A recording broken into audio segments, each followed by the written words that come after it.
Hey everybody, welcome back to Ninja Intensity. We are here for our last qualifier of Season 2. 4 more athletes, men and women, will make it to the championship, and we will find out who they are in the finals, which we are streaming right now. I'm Chris DeGangi, joined alongside Ryan Stratus. Hello everyone, it's great to be back here in Castle Rock, Colorado. We've got the finals here, about to crank up after an exciting open round. 2 waves of athletes, 90 athletes, whittled it down to the top 10 men and women. Here we go. Final round scoring is going to work like this. Athletes going to run 3 different courses, starting off with the hybrid, then the speed, finishing things out with the burnout. Athletes have to be, they'll be given points based on their placement in each course. So first place gets 10, second place gets 9, and those points will be added up across all 3 of their courses that they run and potentially get up to 30 points. And if they don't, if it comes down to a tiebreaker, which we've seen a couple times throughout this season. We've had a couple tiebreakers this season, yeah, so it goes down to their top 2 placements. If it's still tied, it goes down to their top placement. And if it's still tied, which we have seen at Jungle Gym, it goes down to the open course placement. So we did see that come into effect at Jungle Gym, determine the difference between second and third between Jay Lewis and Isaiah Thomas. That's why it's so important to still put in your best effort here in the open to really rely on that as a tie-breaking factor. And here's a look at, more specifically, the hybrid course rules. 4-minute time limit. Sorry, that's not updated. Yeah, we'll have a 4-minute time limit.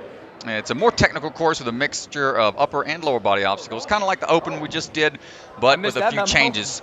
And the retry system is still in play, so athletes get 3 attempts, and they'll be able to. And here we go, Strat. We're going to go down to the floor. Andrew Pickard is standing by, waiting for the run. Snuck in 10th place, first time in the top 10. Excited for his run. He's one of my students. First runner of the final Andrew Pickard coming out of Ultimate Ninjas Naperville. 10th place in the open, so he's got to run first, start things off for everybody. And taking things right off the bat with the climb up on Mount Caden. Going to be heading around for these underclings. Nothing too much has changed here at the start of the course. You'll see what alterations that have been made later on as these athletes start to get there. So up and over we go into the bogeys. Grab a little bit more chalk as the sun starts to set here in this high altitude Colorado state. Andrew, 15 years old, putting in the work, swinging through. Ooh, get a little blinded by the light there. We start working our way through. No changes here on sky hooks. Skyhook trying to get dialed in here. Is off angle just a bit. That cone is in play if he wants to try to transition. But, oh, short on the dismount. See what he decides to do here. That's all right. Don't panic. The men's division, they are not allowed to use the cone on the first, but the second one, it is in play. As they climb his way up, got to take that ring moving forward. And now we start to transition that next sky hook. There it is. Nice. Diamond dash here, which we saw a lot of hard falls in the first round. Nicely nice done. job. He failed that twice in the open round. He's able to figure it out here. Nice work, Mr. Pickard. You can see from the GoPro shot they've got tape on the sides. Oh yeah, it's already making a huge difference here. He caught this twice actually, hit both times, but he touched down here on the last UFO in the open round. Building up that swing and gets the dismount nicely done. Andrew asked for a quick check on the time, right around just under 2 minutes to go into the final frontier. Placement in these ninjas have not gone before. Let's see what his strategy is here. He's got a lot of time. He's got to be nice and steady here. They still have 2 more obstacles after this. And not able to get on his first try. That's all right. He's got the reset here. Bottom right of your screen will be updated eventually, but as he clears an obstacle, and that number turns green. It's currently on the, let's say, 7th obstacle here, or 8th obstacle, that is. Clears that. He's got 2 more to go.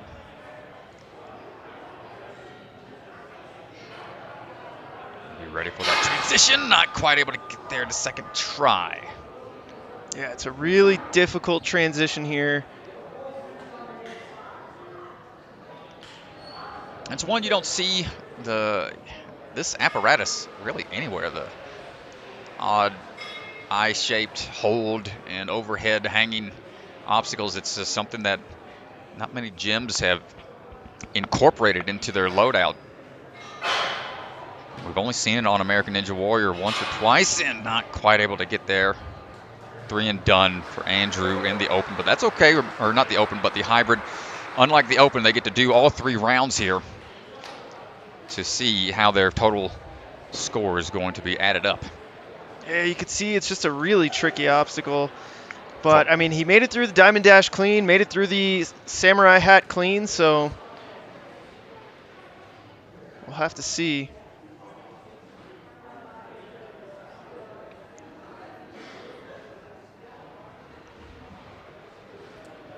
I got to read Wait for our graphics to be updated here in just a second as our next athlete standing by, getting ready to go.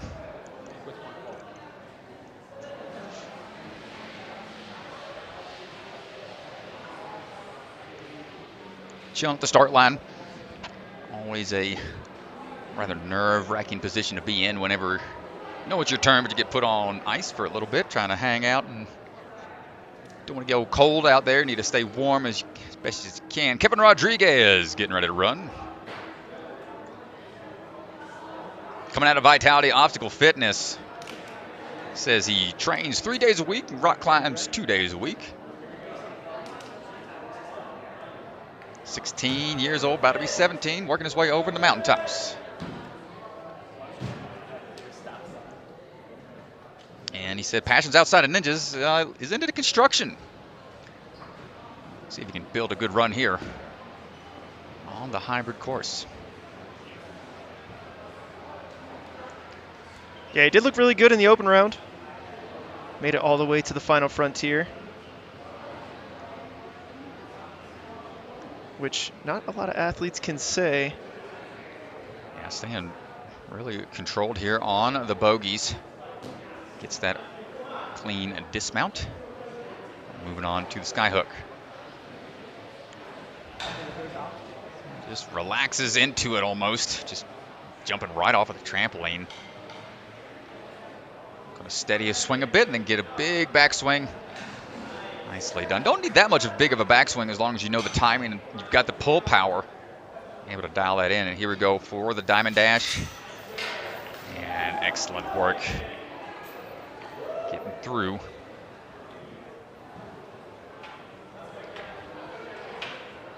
Into the overhead grab that was stopping many athletes earlier on. And no problem on the UFOs here, coming out of there cleanly at 1:25. Moving quick.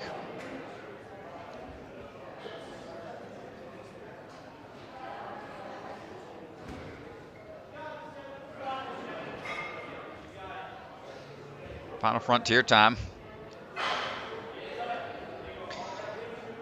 Yeah, we'll see what the strategy starts to be as these athletes start to unlock this. I mean, we haven't really seen any success on it so far today. Still trying to watch closely to see what the beta is going to be. I like how he has his hands on the end, on the bottom there. That's going to create as much pressure as it possibly can. Yeah, doing a good job here. He's trying to get lined up. Oh, I think he went for the dismount. I think he got it. He did. He got through. That was the change on the obstacle where the landing platform was. Now moving on now to the Bart Copeland version of the Ultimate Cliffhanger. This is the one that was pretty famously known here in Colorado. Was in Bart Copeland's basement at the construction site that the concrete site that he works at. A lot of ninjas would travel into Colorado and make it a point to check out Bart's basement. Try this version of the cliffhanger out. Kevin, big move up to the top. Not able to make the move up. He's got another 45. It's a 4 minutes for the men as well. Yeah, 4-minute time limit here. Seems shaken out, trying to make sure those forearms don't get flash pumped.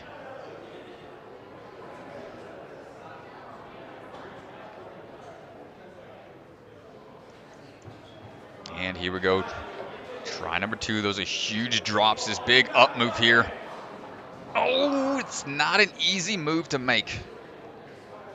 Yeah, it's a really, really big move. And they're not done after that. They have to throw their, they got to throw it across the other side, just like, I want to say, when did they introduce that cat grab version of the cliffhanger on the show? But that was season, I want to say, 10 or 11, not quite able to get there. 3 and done for Kevin Rodriguez, but makes it past the final frontier, first to do so. See how you want to swing into it, match on that backswing as you start your swing going forwards and pull as hard as you can to get that lift. And it's just a little out of reach for him. Austin Gray getting ready to go. Yeah, good to go.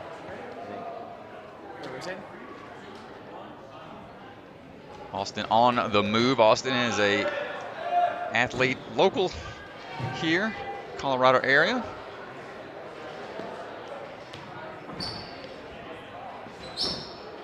Known for share your spare. That was the message he was bringing to light on American Ninja Warrior,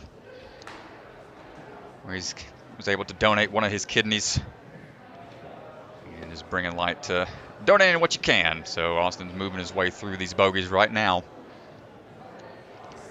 5 seasons on American Ninja Warrior, so he's got a lot of experience when it comes to competing in on the big scene. He's really chalked up. You can see it just explode off of him as he pads his pants there. Ooh, don't twist too much. We saw what happened earlier on the open. Too much backswing will throw you off. And that's going to be a fail right there. Too much bottoms out, and you're going to have to reset.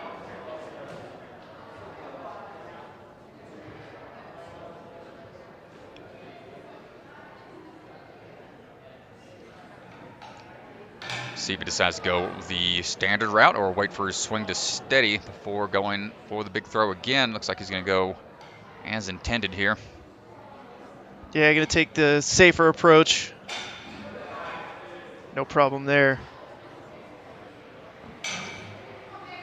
Diamond dash time. Take a couple strides, no problem. Solid 2-footed landing and pulling right away into it. A little easier there. Onto the samurai catch. That grip tape that they added has made a world of difference thus far. We haven't seen anybody slip quite yet. Yeah, huge difference.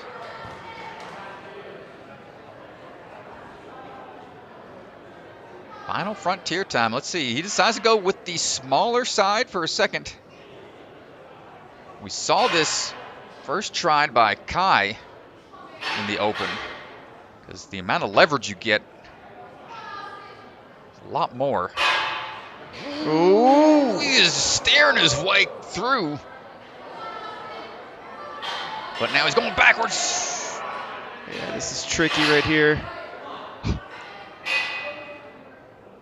How do you can't have too much outward motion, because you'll start going backwards.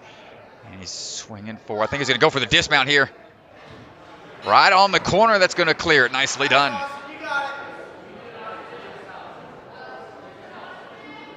Oh my goodness, what happened? He busted open. Got a busted lip. Sure. He's got some blood. Not sure where he got popped. Might have been on the fall off of the sky hook when he went for the dismount. I'm not sure. Bit his lip on the way down, but my goodness. Austin looked like he's been in a fight out there.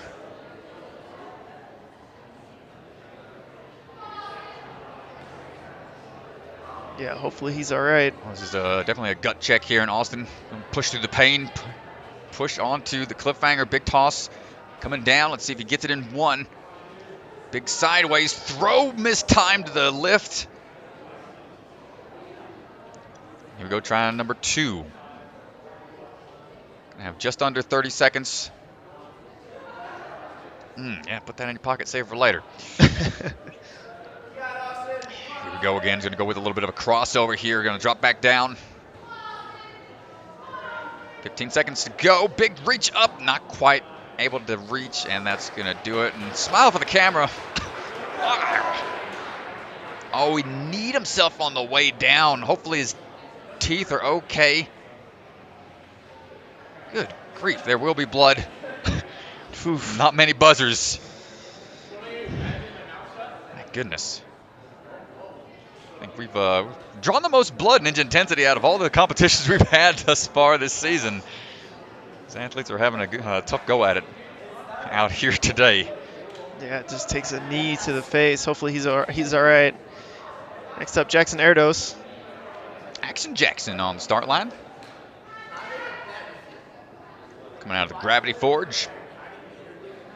ANW Junior Champion and NNL Worlds Champion the 1 year that he made it to the finals.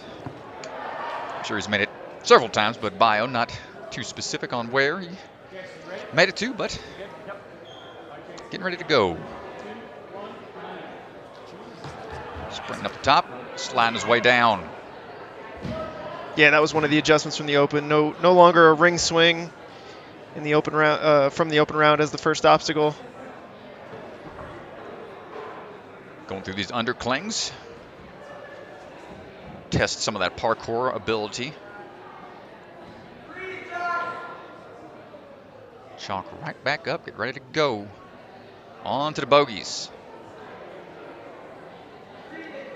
Definitely expect these athletes to be moving a lot quicker through these first couple of obstacles. They want to get deeper into the course. Here we go. Gotta go immediately. Let's see what he decides to do here. Goes for a big toss across. Sticks the landing. Nice job, Jackson. And right away into the run across, but a little off angle. Gonna have to reset for it. Dropping down, hopping up, and nails the landing that time.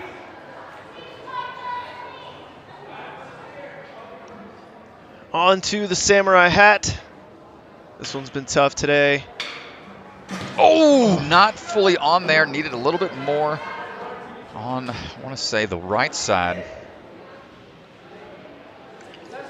Still got to be pretty accurate.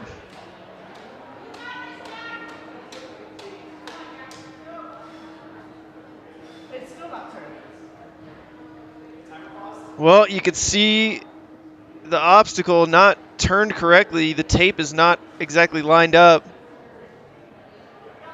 Time stopped here. I don't think that had anything to do with the first attempt. It was more so his hand placement on the first go, not so much the tape side, but I think he is trying to argue that fact right now. Yeah, I mean, we can go back and look at it.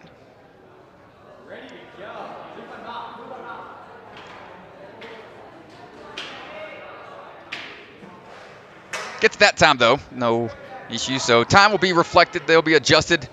Overall, I think they pause it, but we'll probably have to double check end of the run. But Jackson will keep on going.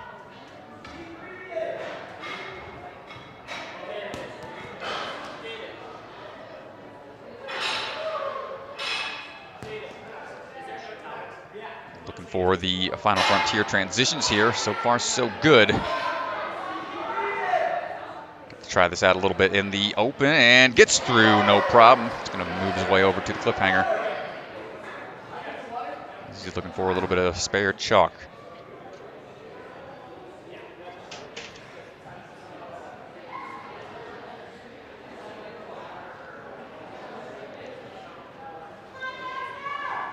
Halfway, he's got about a minute and a half coming up.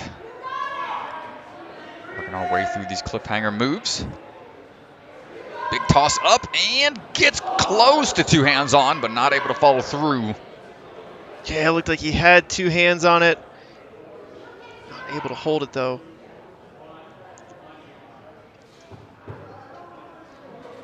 Dropping back down. Wants to get this throw up to the top. 1-2, not able to get it.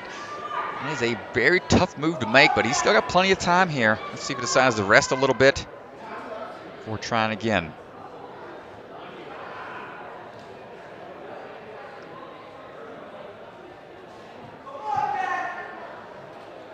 Dropping down, Jackson's final attempt here to try to get a full clear on the cliffhanger, and not quite there.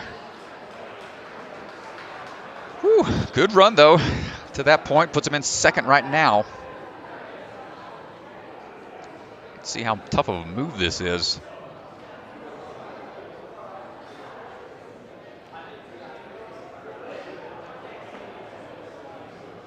I think we're going to rewind and check the...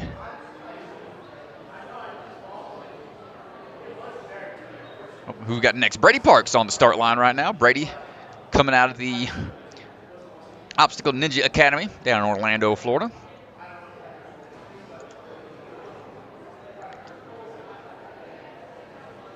Got about 4 years of experience. Trains alongside RJ Roman down there in Orlando. Was a gymnast for 6 years before he decided to jump into the ninja world.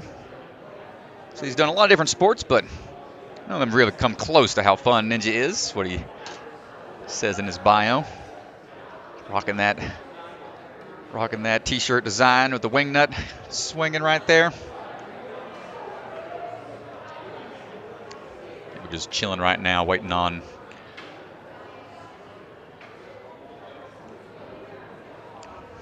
some things that are happening down on the floor. So on standby is going to be chilling there for a second out on the platform, which is always a nerve-wracking position to be in. Yeah, it's tough to be the one that's on ice, as they say. I know I've been in that spot. The worst spot is usually on American Ninja Warrior when it's right on the lunch bubble. And that one's the worst. They usually tell you, like, hey, man, we're about to break for lunch, and you might be cut if so-and-so doesn't clear or blah, whatever reason they give you. It's usually, and that's like an hour or more long wait. Brady waves to the camera, kind of playing to the fact that he's kind of got put on hold here. Cue up the on-hold phone music. I don't think it was season 8. Season 8 I got put on the lunch bubble. Athlete right before me cleared, and they were like, all right, that's good for now. Let's break for lunch. Perfect. Yeah, I was on the lunch bubble season 11, season 10. Oof. Season 11, when they went to stage 3, I was the one on the starting line when they made the decision to pause everything because the sun was coming up. Oh, right. Yeah, you were right after me, right? I don't remember if I was right after you or a couple after you, because I feel like I was watching you compete on stage 3 from afar, and I watched your Northwest Passage. Gotcha. That was the one that got me. It's like, yeah, we're just chilling here, folks. So just want to say thanks if you're hanging out in the live stream chat with us right now. Appreciate y'all hanging out with us. And a big shout out to all our sponsors making these events possible here. Definitely appreciate the support all season long. Getting ready for the finals coming up in just a few short weeks. It looks like Brady is going to get going here in just a second.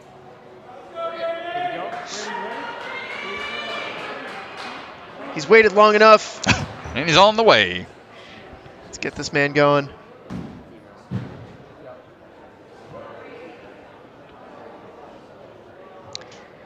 Working his way around. Trying to transition into these next few moves. Nice work. Into the bogies we go. Said he really enjoys rock climbing as well, so that grip should be all right on these, as long as that tech isn't too spicy. Nice job dialing it in for the landing. Yeah, I wouldn't expect any of the athletes here in the finals to have a problem with that bogey obstacle. Oh, nice double swing right there to get through for the shortcut. And here comes the Diamond Dash sprinted across those platforms. Whew, going to take a quick swing. And goes right into it. No backswing required as they've finished taping off the rest of that obstacle just to prevent any hiccups on the resets.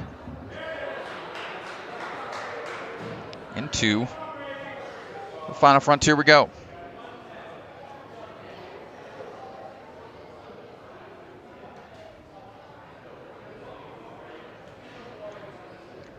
See what he decides to do here, going with the large side. Just going to go ahead and dive straight into it. Hopping across. For that transition.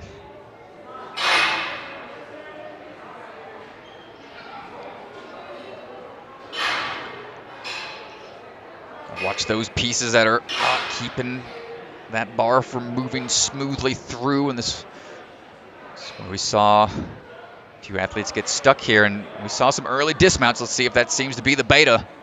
Really relying on the pressure on the front swing, and gets it right on the corner. Nice job, Brady. No misses as of yet. It's now just over halfway through the time. Quickly to this point, sub 2 minutes. And 3 obstacles to go.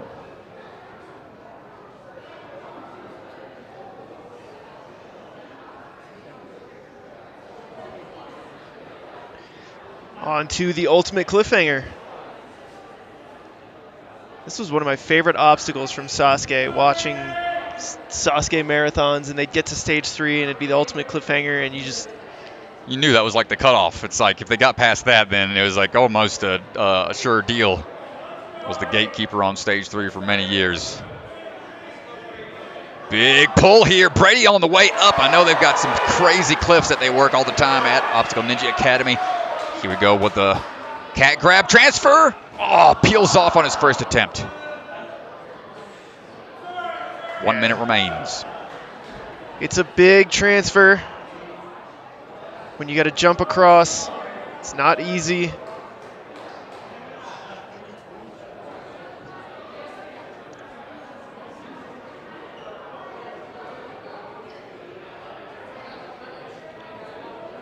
Try number 2 coming up. Think he's going to rest a little bit. Big leap up. Got the hops. Going to take out that corner piece. Gets the hips back. Big pull up. Sticks it again. Sub 30 seconds remains. What are you doing? My goodness. Goes for a quick shakeout and has to save it. And that might have just gassed him a little bit too much. Oh my gosh. Brady gave me a heart attack. And I think he's going to have a little bit of time remaining. Nope, just wisely just calls it on that. Man, that shakeout and save might have just spiked the heart rate, and the grip might have just went out quicker than he wanted to. But nice try from Brady. Getting there pretty fast. We'll see how it stacks up. Kai Beckstrand. Kai, you ready? On the move right now. Here we go, up and over the mountain. Kai flying his way through now into the underclings. Coming out of the grip there in St. George, Utah. His dad and brother both competed today, but both got bumped out of the open. Kai left. He's the only one left out of the family.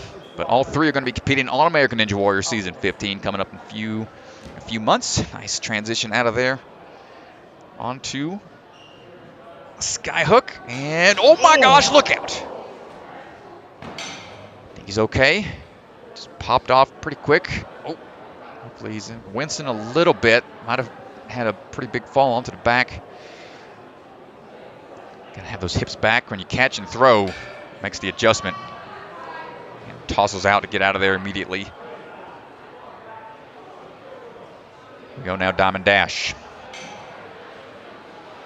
Yeah, that was a big fall. Oh, chooses not to go there. Take the backswing. And smart move. Out of the samurai hat. Throws into it right away, but it's just a little too off on the backside of the hat. Now setting it back. Gonna wait for that reset time to go back down to 0.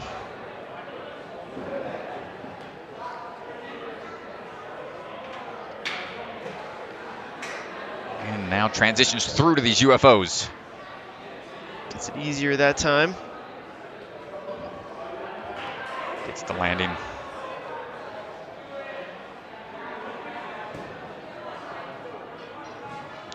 Here we go. Yep, Kai's going with that shorter end of the eye hold. Just transitioning through to make sure there's a lot more leverage there.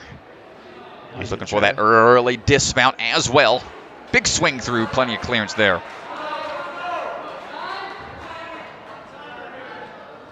Still wincing a little bit.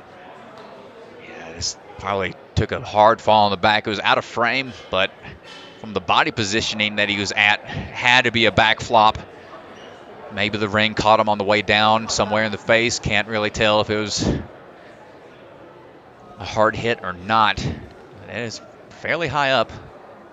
Let's take a back fall too. Good control, keeping that swing nice and steady. Here we go on the up move. Just not enough room with that other hand to follow suit. Kai, strong competitors, won the Wolfpack Ninja event last summer. Vegas finalist in season 13, won season 1 of A&W Junior when he competed way back in the day.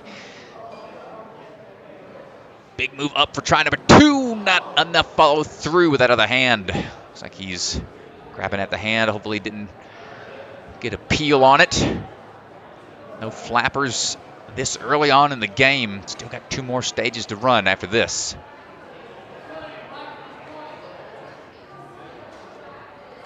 Down to 30 seconds.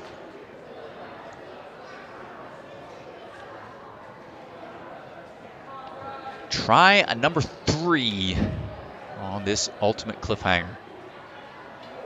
Big up and a little bit better that time, but not enough height to really control that transfer. Nice try, Kai. Yeah, and let's go back and take a look. When he goes for the ring here, it just pulls off, and I think he pulls it right into his face, honestly. Oh, it did hit him in the head. Yep. Yeah, that's a tough, Where's Max at? tough fall right there. We're good without him?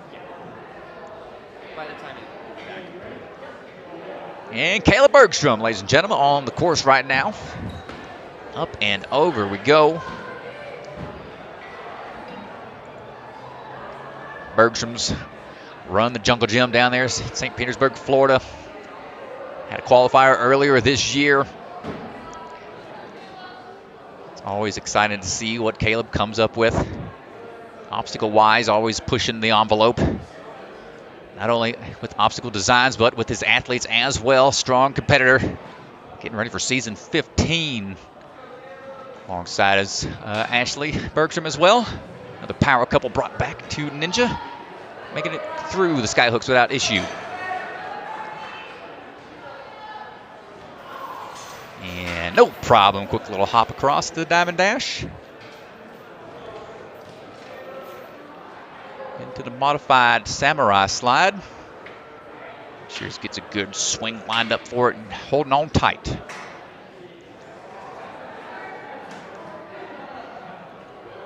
And nice on the dismount. Chalking up just a bit more before going into the final frontier. This is just a modified version of the Cane Tech. It's a lot trickier. Requires a lot more leverage. Can't really swing through it too much, but I like how he transfers every time. He kind of waits a second, swings, replaces his hand, and as soon as that hand goes, the body's going to follow suit. But right now, this is where everybody's taking that big swing, dismount, and gets the early dismount clear. Yeah, like you said, I like the way that he's lining his hips up, and it's like he brings his knee up, and it kind of counteracts the swing for a second. It's really nicely done from Caleb Bergstrom. I know they've got some pretty small cliffhanger ledges at Jungle Gym. I like that he's taking a little bit more of a break here. He's taking his time. This is certainly an obstacle you're going to need a lot of energy for. It starts to tax you almost immediately. Yeah, this has been the bane of my ninja career here. This ultimate cliffhanger. But not for Bergie. Right now he's looking. Oh, don't no commentators curse. I got to do push-ups. If we curse anybody, DeGangi. Caleb makes the transfer across. Still got a little bit more to go. Oh, goes with the cross arm dismount. Nicely done. And ladies and gentlemen, it's time to go fishing for salmon. A new obstacle here, and shing! We got the sword pulled from the stone. We're going to get the first look here. They got to jump to a sliding platform and then jump to the... Oh, my gosh. Well, if you got a skateboarding background, this might be right up your alley. Skateboarding / joust. As you're traveling with the spear in hand, essentially. They've got to go from that dolly up into a flying bar cradle. There it is. He's got to make his way up, and now it's a flying bar. There's one. 30 seconds remains. There's two. And the bar to platform. That's a clear. And hang, climb, revenge. We saw this one in previous Ninja Intensity competitions where nobody got past it, and now they just decided to make it a little trickier, putting it on a huge pendulum. Yeah, and he's only got 8 seconds now. Yeah, it's going to be a tough ask to be able to get to the finish here. They've got to be able to go all the way to the end of the board and then pull themselves on top, but great run. He is hyped up out there. Nice job from Caleb. Impressive stuff. Yeah, extremely impressive. First one to get through the ultimate cliffhanger. I think we're going to hear from Mr. Swan down on the floor in just a second.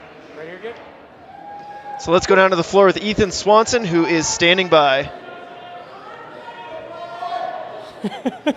I know you just gave me a thumbs up. I know you're out of breath. You just did a lot of work, but dude, that was an amazing run. Talk about it a little bit. I appreciate it. You know, I just wanted to get to the cliffhanger fast and then take my rest. And doing that big jump, I peeled all the way down to extension, but somehow managed to hang on.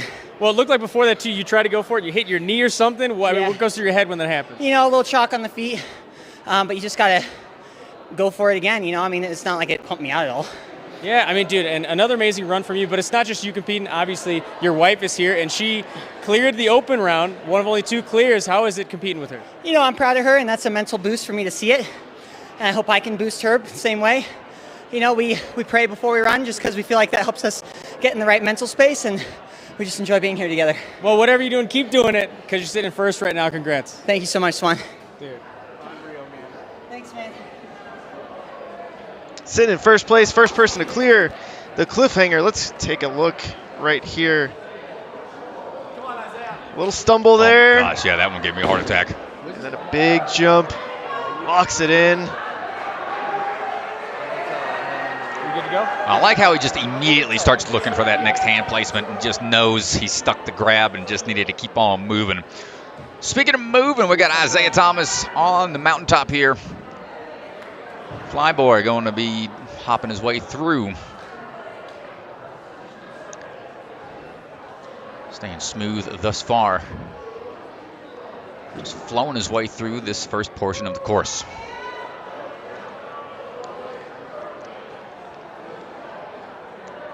Starts to transition. He's got a pretty big wingspan. Gets that swing dismount down. Pat, no worries. Isaiah trains out of Ninja Nation Murphy's in Murphy, Texas. Getting that next ring in place. Trying to dial it in for the transfer. Sticks the landing and a quick dismount to get on out of there for the Diamond Dash. 1-2 step and up and over, making it look easy now. Into the samurai grab. On to the sides. Got to be careful on the way down. And he links those UFO holds. And great pace to this point. Barely over a minute to the final frontier. Hybrids just happen to be his favorite style of courses. Just likes the variety. See how he does on this eye hold, transferring on. Start putting that pressure underneath. Tricky part just makes that transfer over. One hand slides. Wow. Unbelievable save there. Not panicking, keeping his technique as clean as possible here. Doesn't want to get too close to that pivot point. And that's going to be thumbs up from the judge. Excellent job. That's going to put him in the third right now. Just under 2 minutes past final frontier.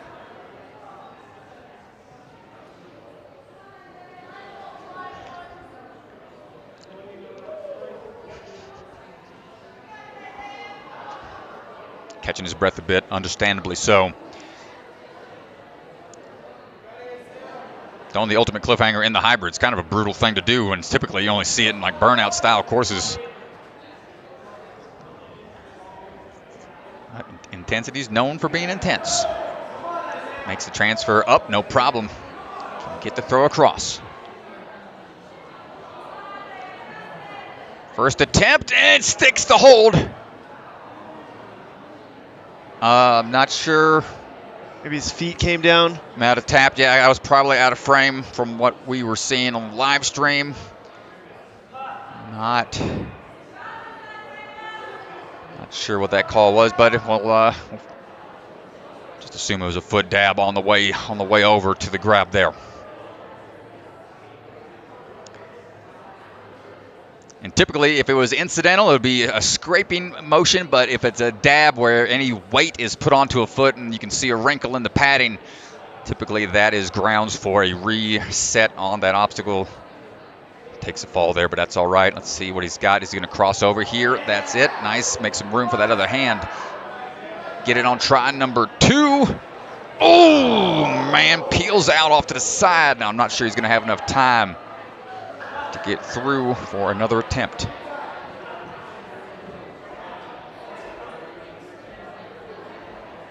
And yeah, that's going to do it for time. Tough break, but quickly to that point.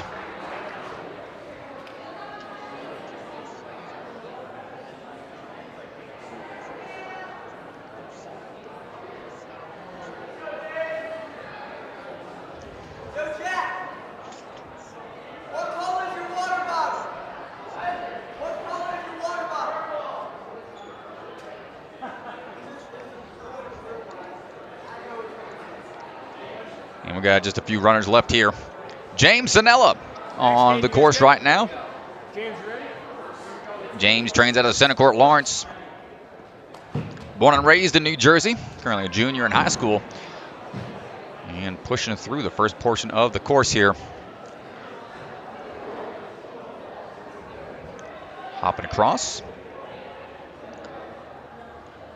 One of the few ninjas able to do a quint move on the salmon ladder. That is up 5 rungs. He's got some insane bar tech when it comes to those kind of obstacles. Yeah, and he took second place in the Open. He was really impressive. Got to the last obstacle with only one fail and a time of 1:53 in the Open. Yeah, notice the foot tech. It's got that bicycle kick style where it's one foot then the other following through. This really generates a lot more momentum in a short amount of time. Seeing that incorporated a lot more now by more and more athletes. 1, 2, 3 on the Diamond Dash.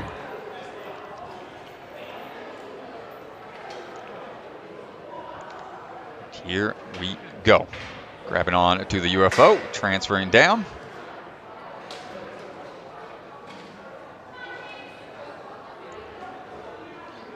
UFO definitely seems a lot easier with that tape on it, huh, Strat? Yeah, that's Samurai, yeah. Definitely took out a lot of people in that first round. Grip tape makes a world of difference sometimes. There's athletic tape placed up there. Prior to that, it was just straight slick. No texture or anything. Now, on to the final frontier.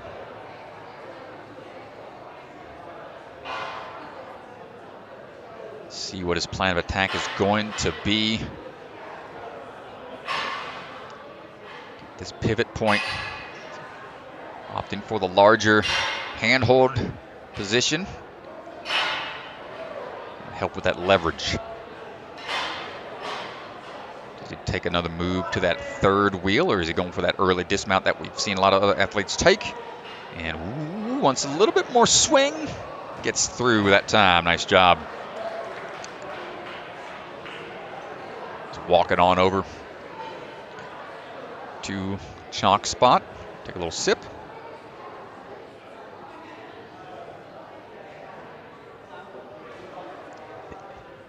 Shout out James rocking the Fit Build shirt, one of our sponsors.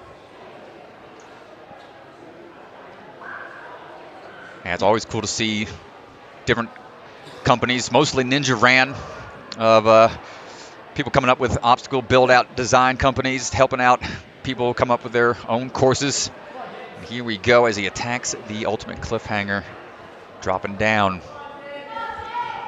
For the move ups, keeping a nice wide grip here. Wants to make sure he's got a good pendulum as he reaches for the height and just not able to pull at the right time. And it's such a tough transition.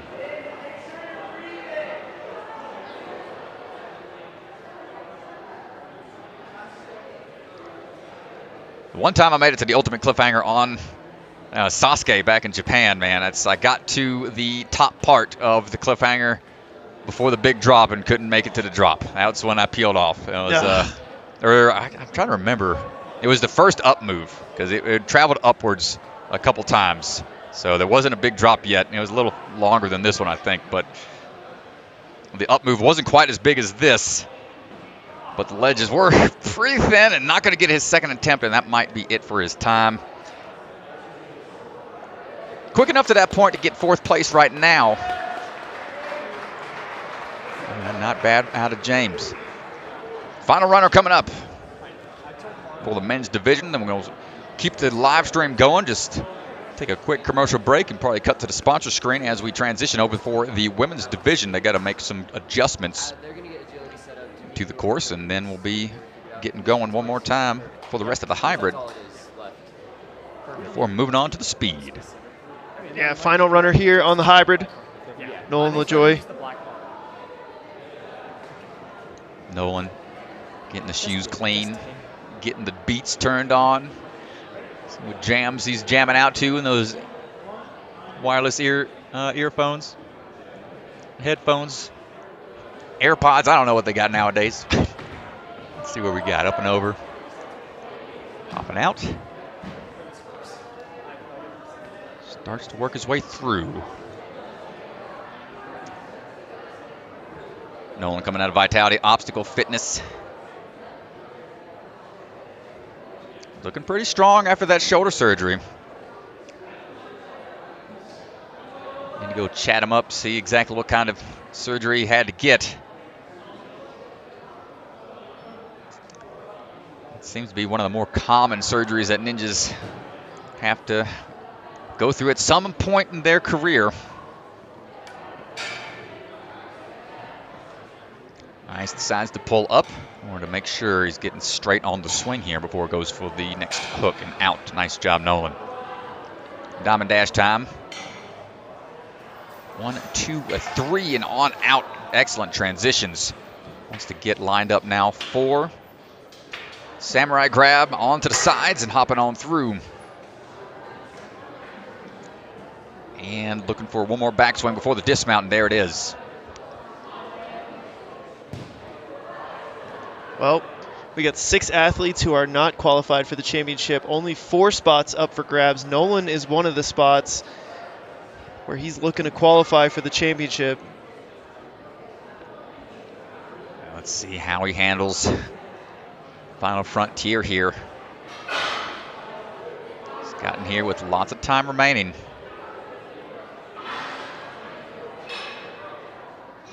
Just needs to make these transitions smoothly as possible.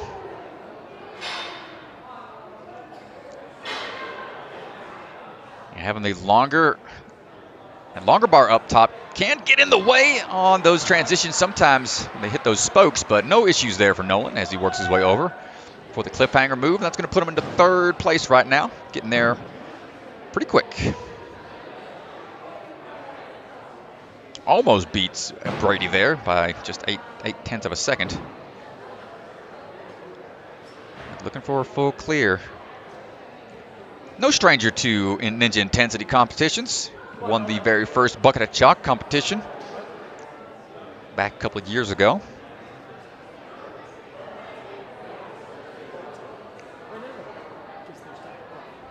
Looking to add another W to the column here. Minute and 20 seconds to go. And here we go up the angled pieces into the drop and starts his swing for that up move. Up and over, not quite able to hold on. You're going to have to reset and try again. With a big pull is required on that cliffhanger. Checking the time real fast. Coming up on 50 seconds remaining on official time on the bottom right of your screen. Quick little double slap to fire himself up here. Sometimes you gotta fire yourself up however you can. Here comes the big toss across. Not quite there. And might have time enough for one more try. But at this point, do you want to go for it? Because you know you've got a little bit extra to go after this. So he's got to burn through this front portion of that cliffhanger. Well, a clear here on the cliffhanger would mean an extra point. So I think you do want to try to get this here. Third attempt, not quite able to dial it in, but that's all right. He's going to conserve some of that strength for later on. Still third place. We're looking to be in that top 4 spot. And right now, that's where he's sitting. Caleb already qualified. If you see that Q next to their name, that means they're qualified already. And Caleb sitting in first, Brady in second place, Nolan third, Isaiah Thomas fourth.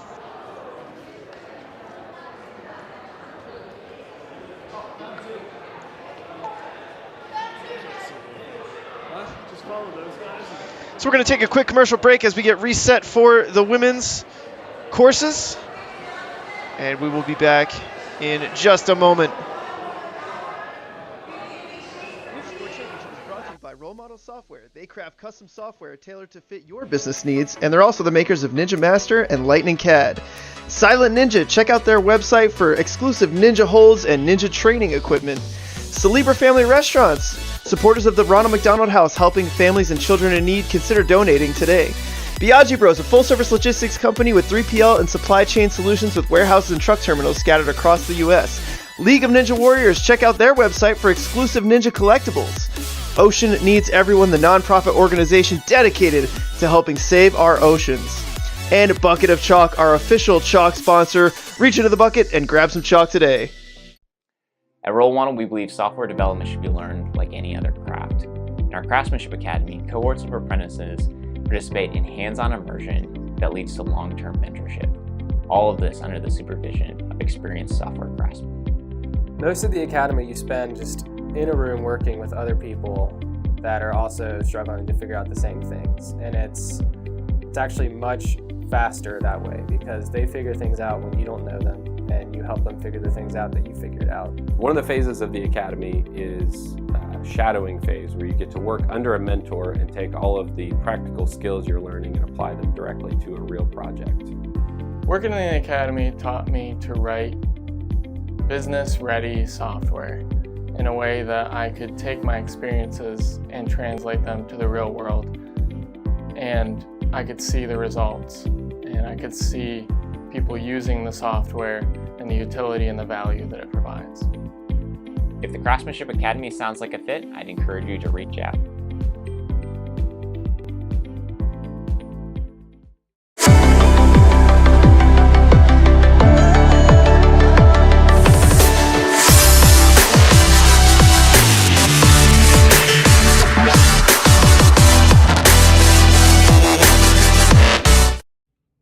Have you ever experienced extremely sweaty hands? Not knowing where to step on agility? Being unlucky on special delivery? Or being absolute trash at Double Dipper?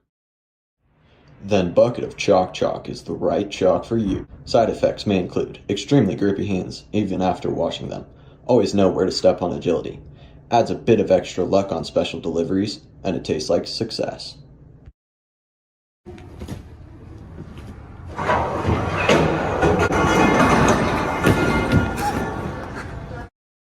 Hi, my name's Enzo Di Ferrari Wilson, and I am the founder of the ocean conservation organization Ocean Needs Everyone, and we are proud to be a sponsor for Ninja Sport Championship Season 2.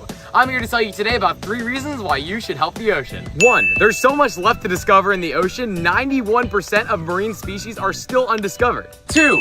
If we don't help soon, there's a projection that by 2050, there will be more plastic in the ocean than fish. 3. Without the ocean, we wouldn't even be here right now because it gives us 65% of our oxygen. So even if you don't live near an ocean, go out and pick up some trash because it will make a difference. And one final bonus reason why you should save the ocean is because it's nice and refreshing.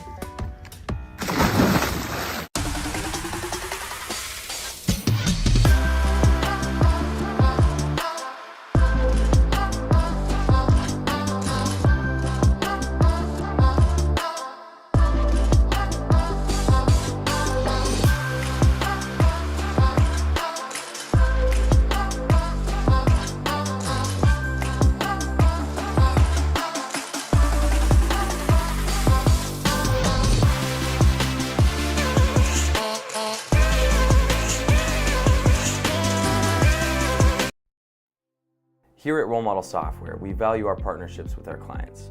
Listen as Dr. Eric Freeman talks about our partnership with Cultivate Leadership Institute. CLI was trying to find which software company we want to partner with.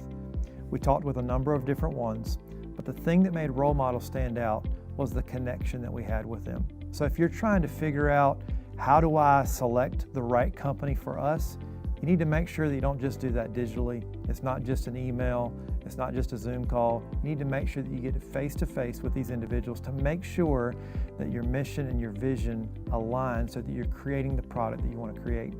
And Role Model has the ability to do that. They're very personal, they care about your product, they care about you personally, and they want to help deliver the product that you need. If you're curious if Role Model could be the right fit to partner with you, reach out to us today. We'd love to talk to you.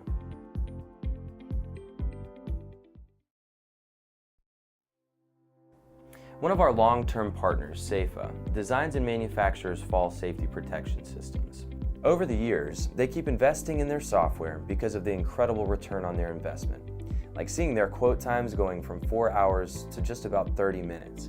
That's an 80% time savings.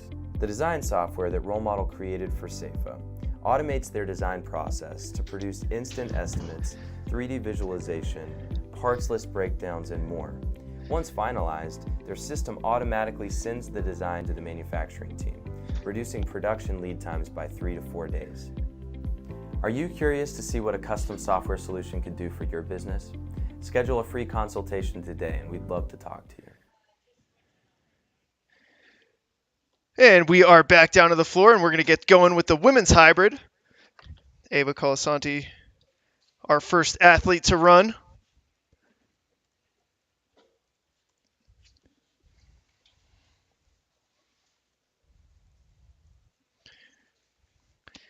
Here's a quick look at the leaderboard while we're waiting for Ava to get going.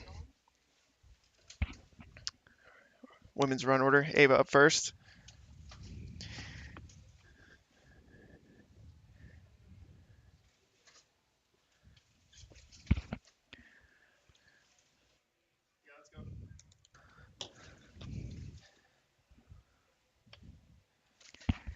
And here we go, ladies and gentlemen, with the women's division. Ava Colasanti coming from Center Court in New Jersey. It's been on season 13 and 14 of American Ninja Warriors. She's going to be leading the charge for the women's division. Always a tough spot to be in, the first runner of your group. All eyes on you to see how you perform and what's going to be the method to the madness when they're out there. To see what alterations were made to the course, how that will affect the other athletes' game plan when they're out there. We'll have to see in a second. And takes a tough fall on the transition. Gonna have to wait that reset time.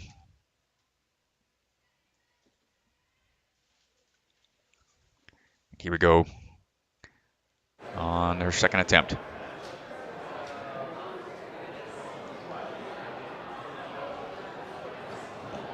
no! And she's in danger zone here. 2 misses early on, and this would be a heartbreaking start to her hybrid run. She's going to have to collect herself here and try to steady herself for this 3rd and final attempt. Trying to get a little higher up on her leap here for the transition across. Nice job. Not quite out of it yet. Whew, okay, she can breathe easy a little bit before moving on to the bogeys. Yeah, she's got some breathing room now.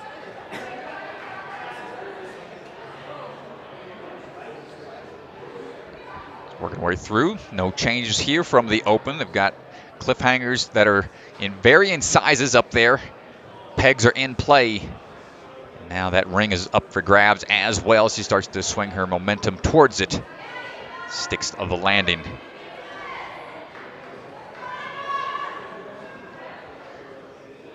Ava might be feeling that altitude a little bit here. Coming from the East Coast.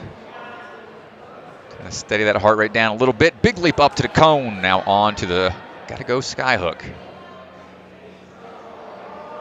Backswing, want that tension on the backswing to lock that ring in before transitioning for the throw across. And oof, tough, scary fall there. Hold tight.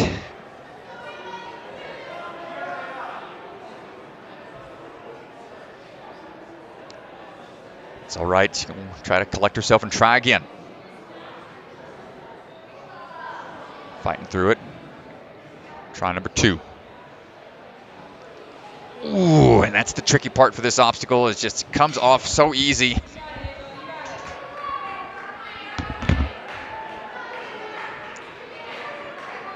She's got one more try here. Crowd getting behind her, trying to give her a little support here. And understandably, this is a challenging and scary obstacle here. And that's going to do it for her. That's a 3 and done. Shaking it out and just going to try to collect herself. 2 more stages to go, so it could be okay. Karen Potts coming up next.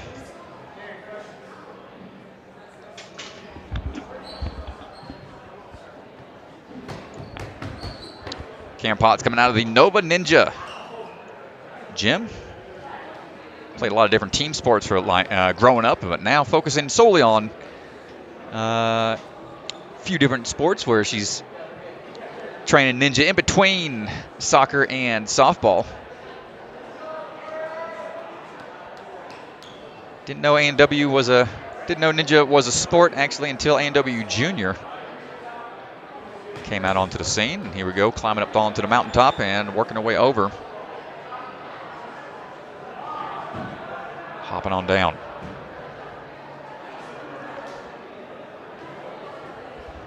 See how she decides to attack this undercling. 5'11", she can almost just step over to it, and there she is, no problem. Yeah, definitely has a big advantage there with the height. Not too bad of a jump. And the wingspan should be able to provide some assistance here on transitions across these ledges and pegs on the bogeys.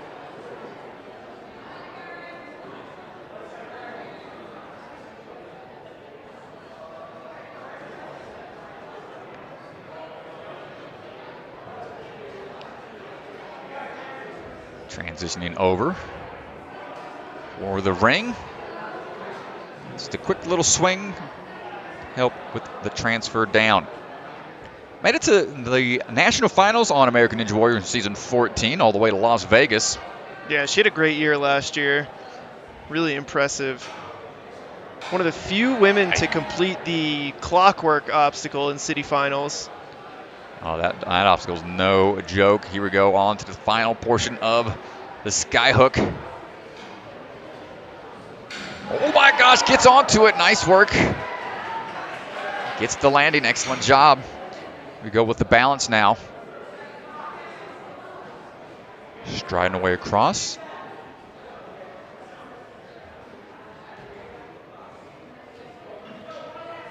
Decides to take it back.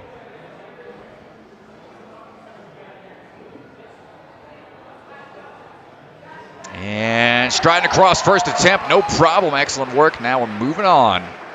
Yeah, nicely done. She did not get here in the open round, so this is going to be new for her. We'll see how she can make the adjustment to these tiny vertical limit ledges.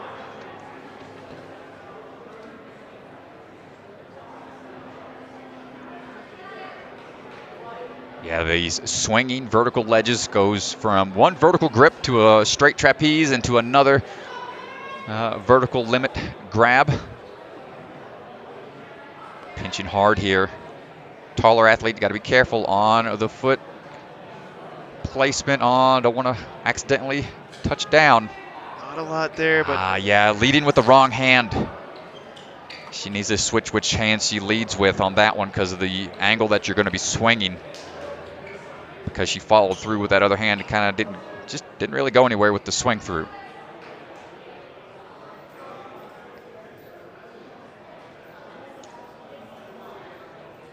Try number 2. So needs to reach with that.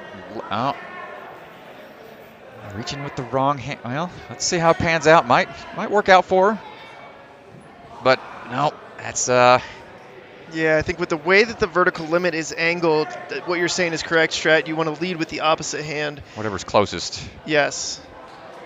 And follow through with that backhand to help with the swing to get you going. So Feinberg blocking the shot for a second. We'll see if she makes an adjustment here. It looks like she will. Under 30 seconds remaining. Just unable to make the transition to it, but still good. Good to get through half of the course. Over half. Coming up now is going to be Annabella Heinrichs. Annabella was unstoppable last weekend at Traverse Fitness. She had an amazing competition. Almost had the clean sweep.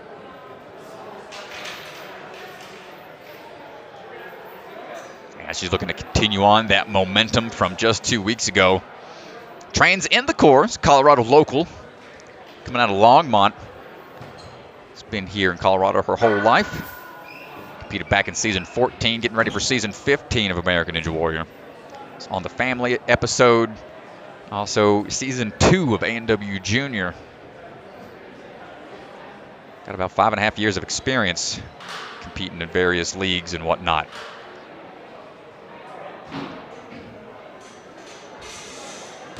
No problem on the parkour section.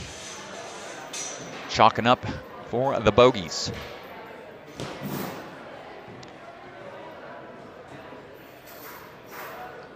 Got those ledges there.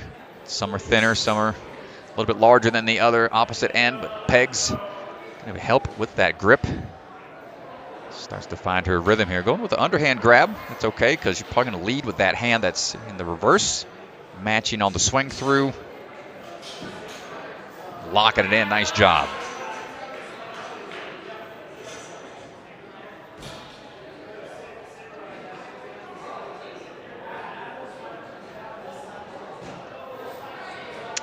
Yeah, not able to hit it on the first one. See if she can make the adjustment. I wonder if she'll switch up her strategy and go for the cone instead. Yeah, she just had a little too much forward momentum and not enough height there. You could see the ring slid just a little bit before she went for the big move. Going for it again, a lot of power to try to make it a little further. And you really got to attack this like a linked lache where you get your hips up kind of high behind you, so you really need a big jump off that trampoline to get some height for it. I think she's going to go for the same tech here. I think so. Third and final attempt. Yeah, she pulled really hard, I think a little too early to try to time it differently, and that just didn't work out for her. Tough break for Annabella. Deciding to go for the linked move instead of utilizing the cone to try to steady her swing before going to it. And they gotta go skyhook, not forgiving. No, it's not. And up next, Megan O'Toole.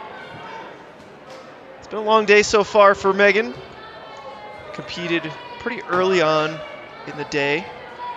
Now she runs 4th here in the hybrid. Yep. Ninja Intensi local. Trains out of this facility. Got third place at UNA Worlds back in 2022, just last year.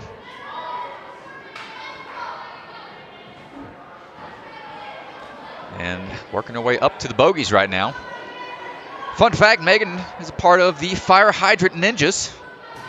It's a group that they started, sister and one other friend, Porter, where they develop competitions for kids by kids to see what some of those courses look like. Always interesting to see what everybody comes up with on their own free time. And here we go, going for the dismount after getting to the ring. Nice match grip. There we go. Big trampoline bounce going up to the ring and going to link that throw. Gets it on the first attempt. I think she had a hard time in the last time to grab onto the cone, but now we're figuring it out here. Excellent work. She looks controlled here. Want to get your hips up on the backswing. Oh, don't put too much pressure yet. Big hips on the backswing, and then you just got to go. Oh, no. The first move was great, though. Let's see if she can do it again. Going for the second try. There it is. I like the reverse grip pull. Now she needs the weight taken off of the ring because as you see, she's trying to build up the swing and it just isn't.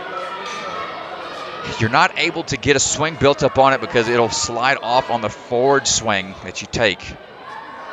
So you got to pull up a little bit more on that cone. Fully commit only when you're swinging backwards. Here we go for the third and final attempt.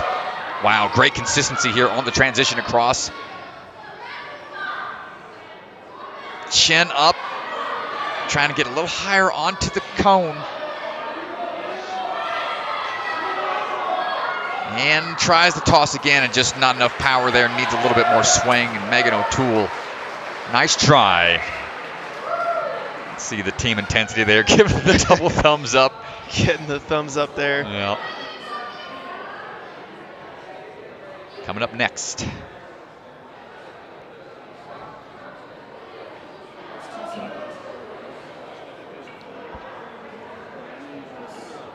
Got Lila Nathanson, start platform. Lila coming out of the Fuqua Arena, North Carolina area, and Rock Solid Warrior, home gym which she trains at. She's the North Carolina League teen and adult champion. Competed young adult top 3, a couple different leagues, UNA 18 divisions as well. Hopping across here. The transitions through the parkour section. Competed a lot of different qualifiers throughout the season.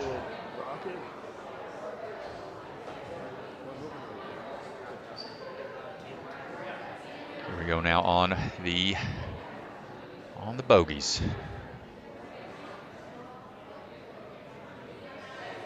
Yeah, athletes having a lot more success here on the bogeys in the finals. Thought second about trying to reach early to it. See what she decides to do here. Dropping down. Hold on tight. Ooh, good move. Going for a dismount pass without going to the ring. Nice job. See if she's got the swing tech figured out here for the ring grab. Going straight to the ring potentially. There it is. Yeah, not able to get on her first attempt.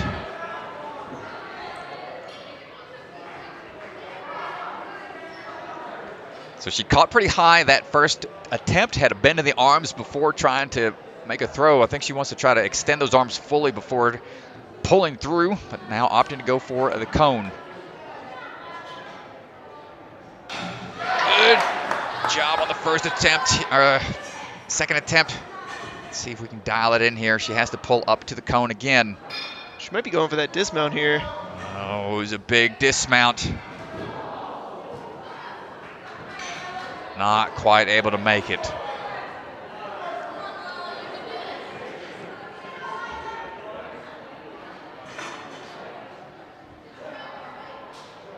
Third and final attempt here.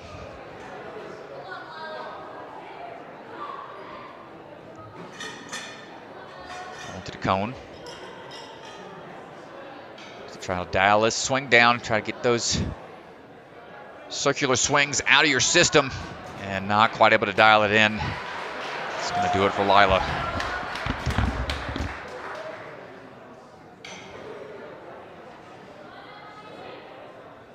Emily Keener stepping up to the platform.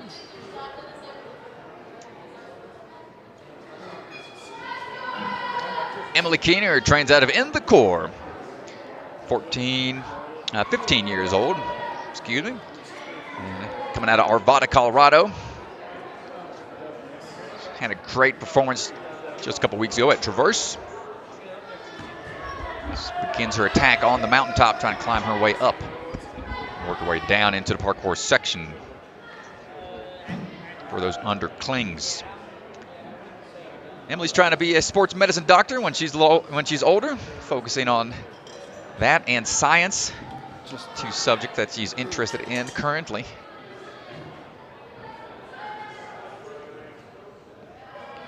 we go now, looking at the bogeys. I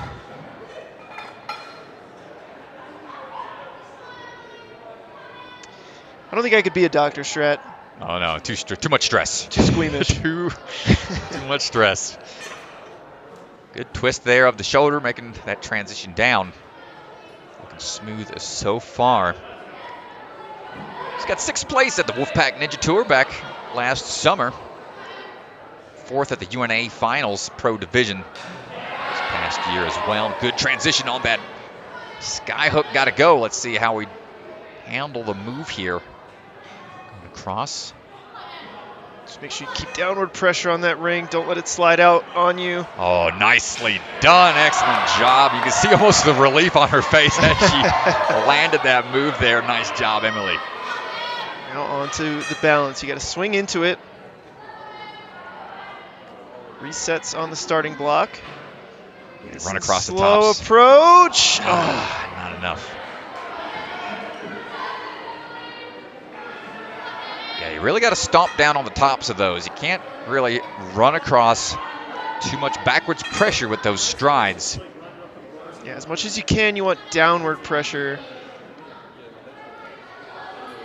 I like how she's coming into it nice and slow. Gets the ring and gets the dismount. Oh, great stuff from Emily. Now on to these vertical limit grips.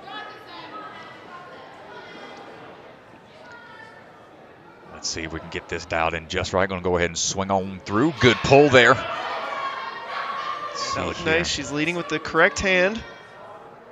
Come on. Oh, nice work, and look at that. 2 more to go. Onto the cliffhanger. Well, the hand placement was ideal where it was at on the trapeze. It was more in the middle, so she just had to move that hand going forward just a little bit. Dialed that vertical limit grip down, no problem. Here we go with the cliffhanger version. Oh, sorry, folks, heading over for the different angle here. Feet are going to be allowed on this portion, but they are going to be pinched tight up top. Yeah, you want to stay nice and low. This is really difficult here to make this transition. Not a lot of placement for your feet there. Got to get right back down and hold on tight. Foot hold is available one more time. Still got to go a little bit further. Oh. She's got more time, don't worry. She's got enough chances for 2 more tries, but time won't allow for both probably. Let's see how she decides to attack this. How much do you want to save for the later courses as well? Because right now, sitting in first currently. Ooh, jumps up, but peels off, and I think she's going to save it for later. Still a great run from Emily there. And she's going to play it smart. I like the thought process. You know, did a good run, further than anybody thus far. Yeah, put her in first. You can see right here as she got to that last cliffhanger, I think just not enough on the fingertips. Yeah, good run though. First place right now. And Ethan Swanson is going to be down on the floor, standing by with Emily Keener.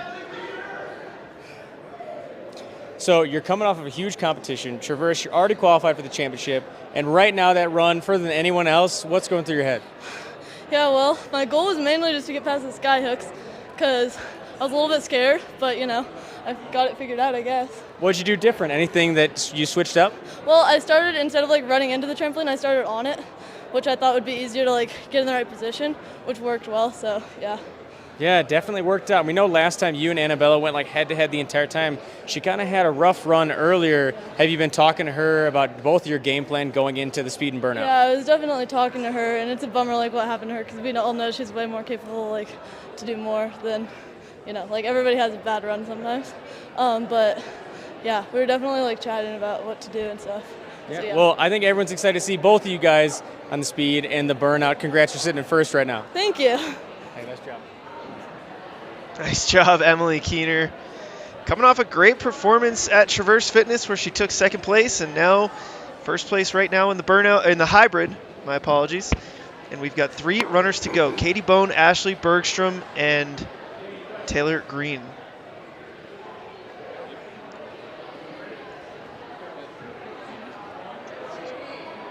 And Jalisa Chimka. Oh my gosh. Yeah, got a couple more to go. Long day is hard for us to keep up with all the action, but doing our best to keep pace with these athletes. Katie Bone on the move right now. Competitive rock climber. She is not competing in these ninja competitions. Katie looking strong through the parkour transitions. Coming out of Ninja Force Obstacle Gym in Albuquerque, New Mexico. These holds here probably pose no issue for her with her competitive rock climbing background. We'll have to pull her aside at some point and get a V rating on what that bogey obstacle is for her. Yeah, definitely curious on that one, but let's see how she handles the. Got to go skyhook. Goes across. Nice job on the first transition. Strong pull going up to the cone and wants to make sure that swing is going to be lined up just right. Gets through. Steady swing for the dismount. There it is. And going straight into domino run. Those are 2 course designers standing in front. Ooh, not quite able to get there. Resetting.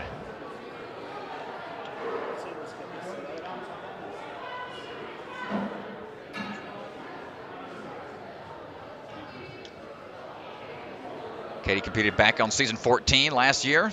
Getting ready for season 15 coming up. Here's a good look at the balance right here. She got second place at the Ninja Sport Championship last year. 1, 2, 3 all the way through. Nicely done.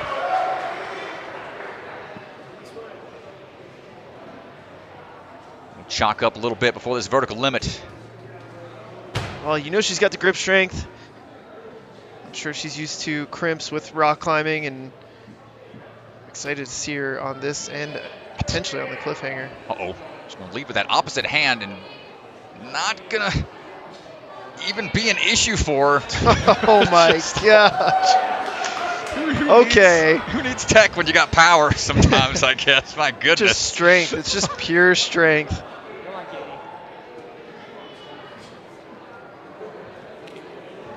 She could have hung up there for another 20, 30 seconds.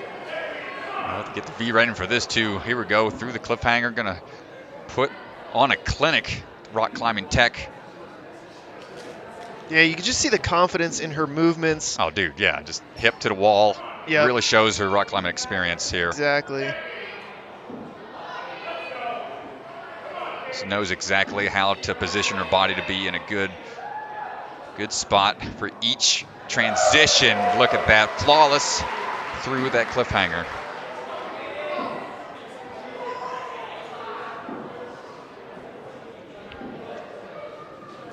Up now for fishing for salmon. Careful, careful. That was the tricky part here. You got to jump. And unfortunately, that dolly's going to go out from underneath you if you don't jump right away. So she needs to have a good push off of the ground and leap as she gets closer. 15 seconds. Let's see if she can change her plan of attack here. Up and in. Nice work. Come on, only about 5 seconds or so remaining to the top. Come on, keep going. Flying bar time. She's got 2 flying bar moves. I don't know if she's going to have enough time. 1 move to go, but she might time out here. Oh, no. Yeah, not going to get a full clear based on the time. But incredible run nonetheless. You hate to see it. Puts her in first place, but she does not get the clear. Yeah, definitely a great run from her. Nice job, Katie.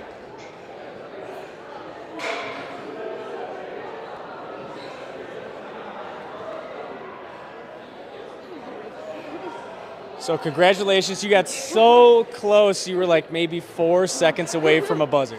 Thank you so much. Oh, so close. And right now you said, that was so scary. Were you talking about the last obstacle? I didn't want to do that one. That was kind of, just moves a lot, and I'm going to die. Well, you didn't die, and you almost cleared it. But there are a lot of really grip-heavy obstacles on this course. What would you give some V ratings to, like, the bogeys and then also the cliffhanger over here? Like V2, V1. Wow, V2, V1. I don't think other competitors would agree with you, but so you are a rock climber for those that don't know at home. What are like your project route rates? Like V11, V12, and then on rope 5, 14 plus. Well, that's amazing. But right now you're sitting in first place, farther than anyone else so far. Congratulations. Thank you so much. Good job. Hey, super impressive.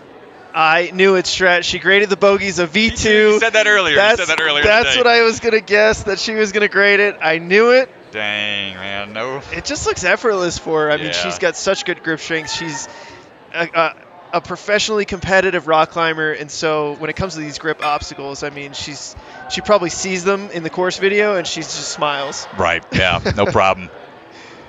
Great work. Well, on the course right now, we got Jalisa Chimka getting ready to run. Another Colorado local. Jalisa was our first athlete in the Open to break through the sky hooks.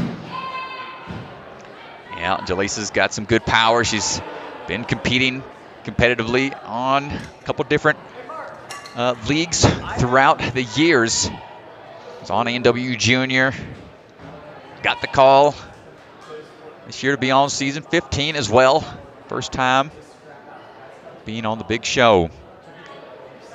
Her and her mom run the gym, or the training facility down in Colorado Springs, Lost Island Warrior. Cool outdoor facility that's part of a family fun center. And no problem for her on the transitions out of the bogeys. Up and over. Nice transition on that first sky hook. Gonna pull up and hold on to the cone.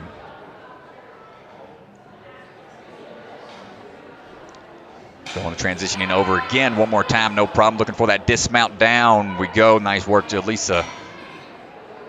Straight across the tops. Right away into the balance here. Got to go from the ring back down onto those dominoes. Going pretty slow and steady, and this time grabs the ring in the open. She didn't go for the ring at all this time. No worries there. Hold on tight.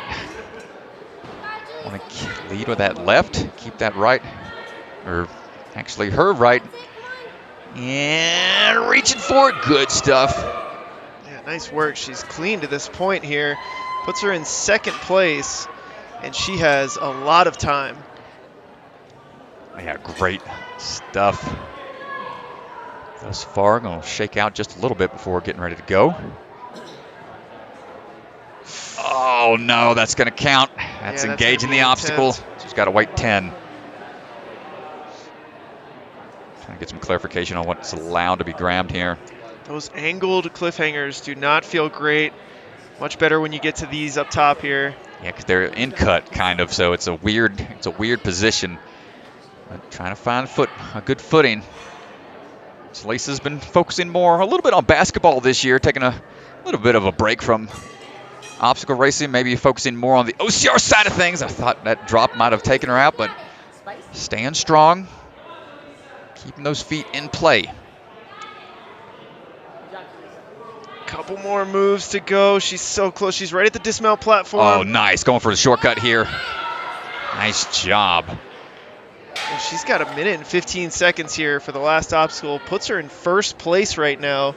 just efficiently through to this point. Let's see how she does on fishing for salmon, skateboards to the end, but now it's got to be a straight jump. Too much back jump's going to slide it, but no, she's got it under control. We've got the up move, up and around. Salmon ladder's up. Flying bar now, 2 moves to go. We got a whole 50 seconds left. Come on, Jalisa, hang tight. See her face, the grit in her face. She's almost there. Oh, no! She tried to link it. I don't think she was peeling out, or did she get the dismount? I couldn't tell. She got, nope, she got to go back. Got to go back. Thought she might have tried to go for a quick dismount. Oh no, Stretch, she was there. That's going to be a tough one to recover from because that's expending a lot of energy. Go try number 2. Ooh, right away into it this time. Let's see, she's got. Oh my goodness! My goodness! What in the world? Let's just make it a little harder on ourselves here. She gets a skew but fixes it, and I think we're going to call it on that. Wow, what a run from Jalisa. We got to take a look at this. She comes through, and she goes right away to try to grab the bar. Oh, takes a bar to the back of the head, unfortunately. Oh, hopefully she's all right. She was so close. Thumbs up. Yeah, feeling it a little bit in the hands. Maybe she felt like she was peeling, so she wanted to try to dismount quickly. Quick rub of the head. And it's always scary when you got flying bars coming at you. Man, she was there. If she could have just held onto the bar for a second, just reached out, maybe her grip was going, but great run. Puts her in first place right now. 3 runners to go. I can't keep track anymore. Jalisa's run made me feel a host of emotions, you know? Ashley on the move, coming out of the jungle gym. 22 years old, making her transitions through the underclings. Getting that swing built up.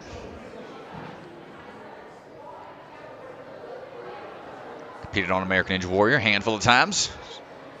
It's the 10th woman to be able to hit a buzzer in a qualifying course. It's working her way through these cliff ledges. See if we can dial in that transition through. Just one hands it across the peg to the ring, hops on down.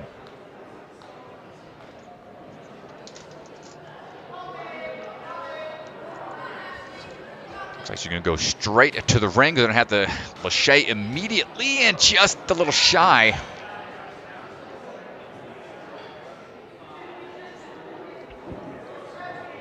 Not sure if that happened in the open or not. Let's see how we can adjust here. A little more power put into it that time. Makes the adjustment and spins around here for the transition. And makes that second toss no problem as she gets ready for the balance. Leaping out. And we're downward pressure as you run across these tops. Ooh, nice job. That ring comes in clutch right at the last step. Yeah, that was nice. She made it through this in the open. Yeah, only 2 clears in the open. She was the first to do so. I got a little bit after. Stand close to the ledge. And la, just taking her time. Getting there eventually. Just staying calm and collected. No problem through the swinging vertical limits.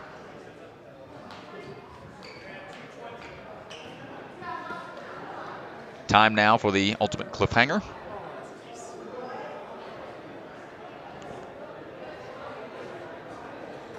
Oh no, the same thing as Jalisa. She jumped up pretty high. Not sure if she managed to. She's using her foot there on the first one. First athlete we've seen do that.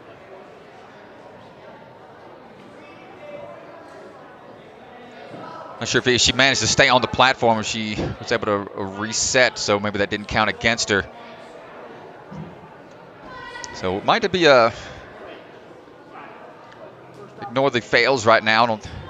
Or she did, yeah, she had that fail earlier on the sky hook, but don't think the slip there at the start of the cliffhanger was an issue. She landed back on the start platform, but making her way down now for the transition off into a clear here. Nicely done. She'll have about 40 seconds. Try to go fishing for a little bit of salmon.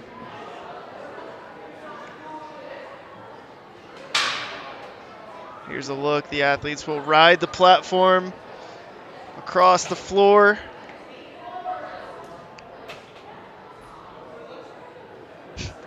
Your skateboarder, this might be right up your alley. She's trying to just work the platform a little bit closer, but got to have a straight jump up and hold on tight. There it is. Nicely done there.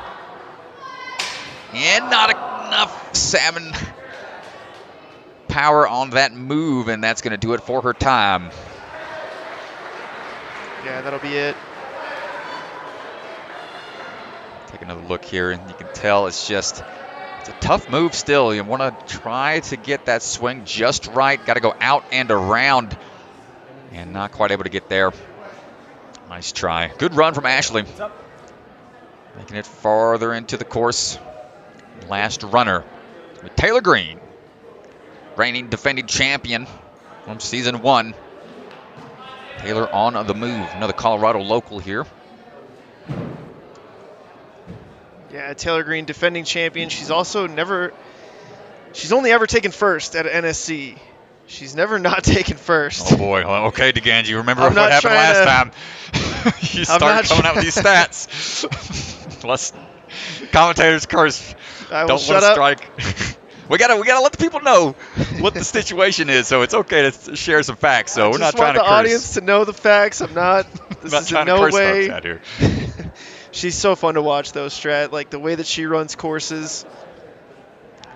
She's been growing with the sport, and so it only makes sense that she is as good as she is because she's just continued to develop that skill set year in and year out. Started a long time ago, back when she was only 9 years old and didn't start competing pro until she was 11. But since then, oh no! Big peel out there, uncharacteristic for her, but that's okay. Takes a tough fall. Doesn't look too flustered by it. Just going to walk on back to the start, wait for the reset, and keep on keeping on. Just going to go ahead and change up that attack pattern, make that transition. Try to repeat that process. Oh, there we go. Hold on tight. Wants to dial in that swing. Oh my gosh, thought she was going to miss that hand move, but you can see how collected she is when it comes to those type of obstacles. And here we go now for the domino run. 15 years old enough now to compete on American Ninja Warrior Primary. Was on all 3 seasons of the junior show. Getting ready for season 15 of American Ninja Warrior coming up.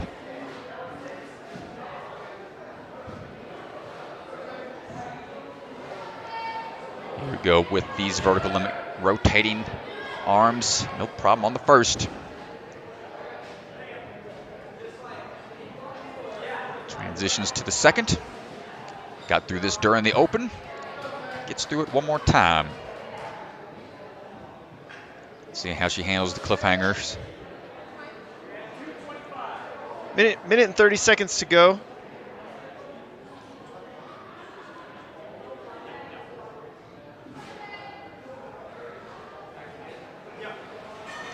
Always tough to know exactly how much time to rest in between when you know you need to push the pace. And opting to skip the legs until getting to this point. It's going to make that transition a little quicker. Ooh, Pinky slipped a little bit there, popping off some, but able to maintain her grip. Going to go for a dyno across and a quick dismount. Nicely done. Wow, that was a huge move. Saved a little bit of energy, too, just because she was lined up right for the dismount. I really like it. And with a quick dismount like that, just edged out Katie Bone from 3rd place. The 301 past that point. Let's see if she can get through, fishing for salmon.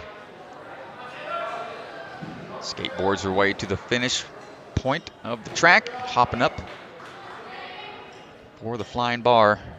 First move, out and around. Nice job. She's got time as long as she's accurate with those flying bar cradles. 20 seconds. And right away gets the quick transition and swings through buzzer. Only clear. Putting Taylor Greene back in first place despite that scary fall off of the gotta go skyhook. Nicely done. Taylor Greene, we're going to hear from Mr. Swanson down on the floor. Yeah, puts her in first place with one fail. 3:46 is her time, down to Ethan Swanson. So congratulations, the only clear on the hybrid course for both men and women. How you feeling right now? Tired, definitely tired, but good. Yeah, I mean, you're probably feeling a little different. There was a humongous fall on the skyhooks. What happened? I just tried to do it a little bit differently since I kind of had a close call on the open, and it didn't quite go as planned. So No, it did not. I mean, immediately you popped up, you're like, I'm fine, and then didn't like say anything. You looked super focused, but what's going through your head at that mind after that fall? I was definitely like a little shooken up, but I was like, I just have to refocus. Like, I got to get through this.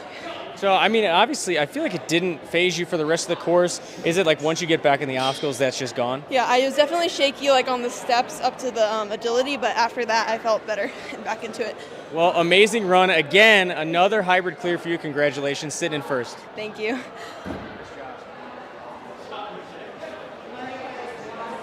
Oh, great stuff from the athletes out there on the hybrid course. That's going to do it for both waves.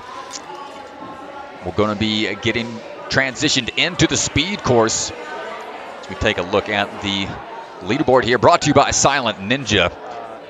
And here we go. Top 4 athletes are going to be the ones that are going to be trying to qualify, but as you see the Q next to their name, that means they've qualified previously. The first couple are set up. So Katie Bone sitting in third place is going to try to take a qualifying spot. And Ashton Bergstrom sitting in fourth.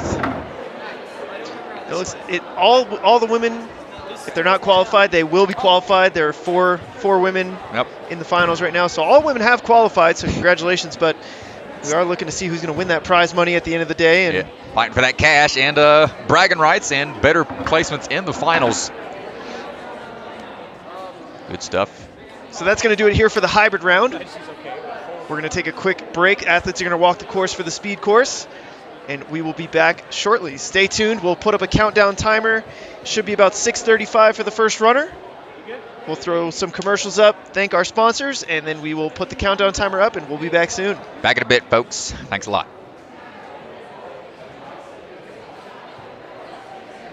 Ninja Sport Championship is brought to you by Role Model Software. They craft custom software tailored to fit your business needs, and they're also the makers of Ninja Master and Lightning CAD. Silent Ninja, check out their website for exclusive ninja holds and ninja training equipment. Celebra Family Restaurants, supporters of the Ronald McDonald House, helping families and children in need. Consider donating today. Biaggi Bros, a full-service logistics company with 3PL and supply chain solutions with warehouses and truck terminals scattered across the U.S. League of Ninja Warriors, check out their website for exclusive ninja collectibles. Ocean Needs Everyone, the nonprofit organization dedicated to helping save our oceans. And Bucket of Chalk, our official chalk sponsor. Reach into the bucket and grab some chalk today. We believe software development should be learned like any other craft. The more in our like Craftsmanship Academy, cohorts of apprentices participate in hands-on immersion that leads to long-term mentorship. All of this under the supervision of experienced software craftsmen. Most of the academy you spend just in a room working with other people that are also struggling to figure out the same things. And it's actually much faster that way because they figure things out when you don't know them and you help them figure the things out that you figured out. One of the phases of the academy is shadowing phase, where you get to work under a mentor and take all of the practical skills you're learning and apply them directly to a real project. Working in the academy taught me to write business-ready software in a way that I could take my experiences and translate them to the real world. And I could see the results, and I could see people using the software and the utility and the value that it provides. If the Craftsmanship Academy sounds like a fit, I'd encourage you to reach out.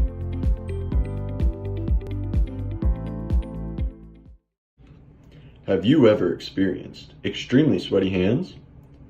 Not knowing where to step on agility? Being unlucky on special delivery? Or being absolute trash at Double Dipper? then Bucket of Chalk is the right chalk for you. Side effects may include extremely grippy hands, even after washing them. Always know where to step on agility. Adds a bit of extra luck on special deliveries, and it tastes like success.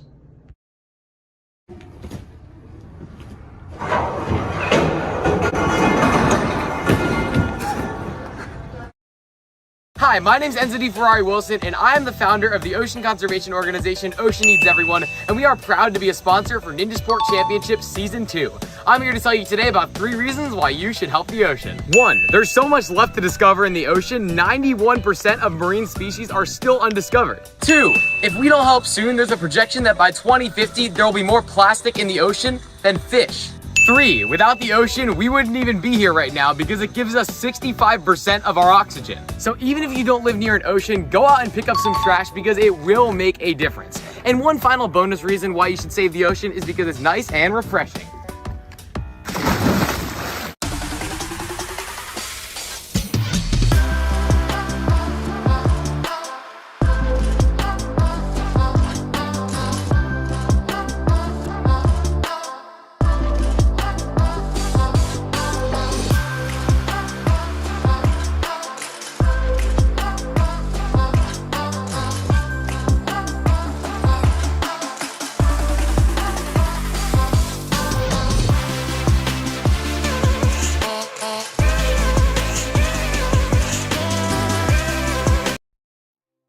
Here at Role Model Software, we value our partnerships with our clients. Listen as Dr. Eric Freeman talks about our partnership with Cultivate Leadership Institute. CLI was trying to find which software company we want to partner with. We talked with a number of different ones, but the thing that made Role Model stand out was the connection that we had with them. So if you're trying to figure out how do I select the right company for us, you need to make sure that you don't just do that digitally. It's not just an email, it's not just a Zoom call. You need to make sure that you get face-to-face with these individuals to make sure that your mission and your vision align so that you're creating the product that you want to create. And Role Model has the ability to do that. They're very personal, they care about your product, they care about you personally, and they want to help deliver the product that you need. If you're curious if Role Model could be the right fit to partner with you, reach out to us today. We'd love to talk to you.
everybody, welcome back. We are here back at Ninja Intensity for the speed round. We are in the finals.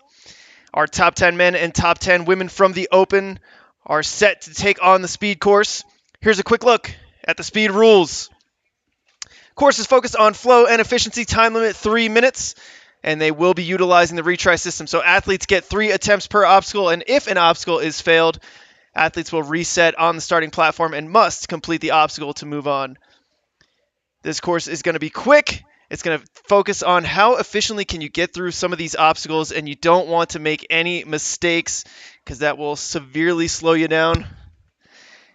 And our first athlete is going to be Andrew Pickard. Let's pull up the leaderboard right now for the men's side of things. After the hybrid round, here's a quick look. Caleb Bergstrom sitting in first place, 10 points. Brady Parks in second and ninth with 9 points. Nolan LaJoie with 8 points. And we are going to get down to the starting line for our first athlete, Andrew Pickard. Going to lead things off here for the speed. Sorry to Ganji, I was out in the crowd talking to some folks. Our social butterfly, Ryan Stratus here. Okay. Getting the lowdown on things. Can an introvert be a social butterfly? I don't think so. Come out of my cocoon eventually. I was out there watching the rules walk through and getting a feel for what these athletes got to take on here. The speed course, a little bit of a longer one. This one really goes the full scope of the gym. I'm getting some final dusting from Mr. Hunter out there, making sure the camera lens is nice and clean for some of these shots. Appreciate y'all hanging out with us on the live stream all day long. Know the time change out on the East Coast. Some of y'all starting to get a little late in the night. But appreciate y'all hanging with us. Yeah, this one should be a fun one. A little bit longer of a speed course than what we've seen, but Andrew Pickard, our first athlete, stepping on up to the starting platform. Really impressive run in the Open. Ran in Wave 1, still made top 10. He was on the bubble for a while there. He was on the bubble and came down to the final runner. In that hot seat, as they used to call it on A&W back in the day. Transitioning through quickly through the wheels and cutting that corner. Got to go for a Kong up and over for the ring grab. Nice job. Now it's going to be on the upward steps over into the rings and a big back pull. Some of the course resetters in the way a little bit, but that's all right as Andrew swings on through into the parkour section. Got to cut around that corner. Nice Lachey links coming on down up onto Mount Caden. Got to go over the apex. Can't transition until he gets to the apex. And nice landing to go stride across onto the clackers. Getting a little hung up here on the clackers. Well, this is one of the more awkward obstacles here on the speed course. It's a tough one to go fast on. It is a tough one to go fast on, but he's looking all right now. He's got to clack them all to the finish here. Keep going. Got to clack each one. Let's go, let's go. And underneath the stanchions, habitual line cutter. Come on, Andrew, get up to the top and hit the buzzer. 57! 57.9, Andrew Pickard. Let's go. We'll see how that time holds up. I thought he was really pretty efficient through most of it until he got to the clackers, slowed him down a little bit, but I think that's going to slow a lot of the athletes down. And so we will see how the athletes handle the clackers. Up next, Kevin Rodriguez on the starting platform. He is ready to go.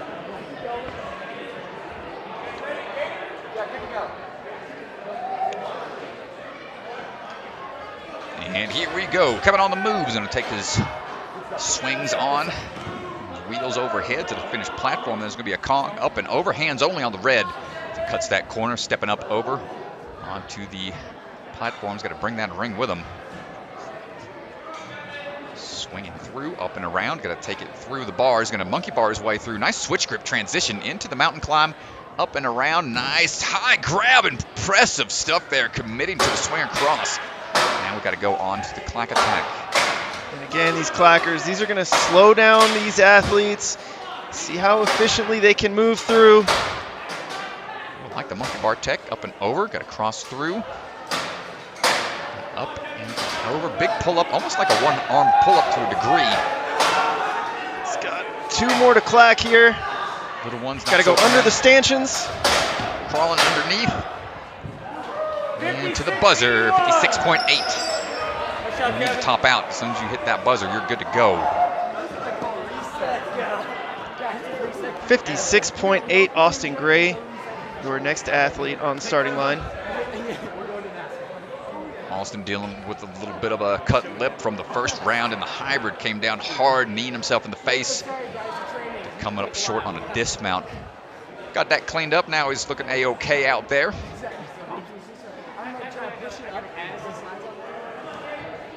Good to go. Used to this Colorado altitude. Austin, Colorado local. Let's go, Austin! Here we go. No stranger to going quick. Got multiple power towers under his belt, so used to moving fast. Quick little Kong up and over the red boxes.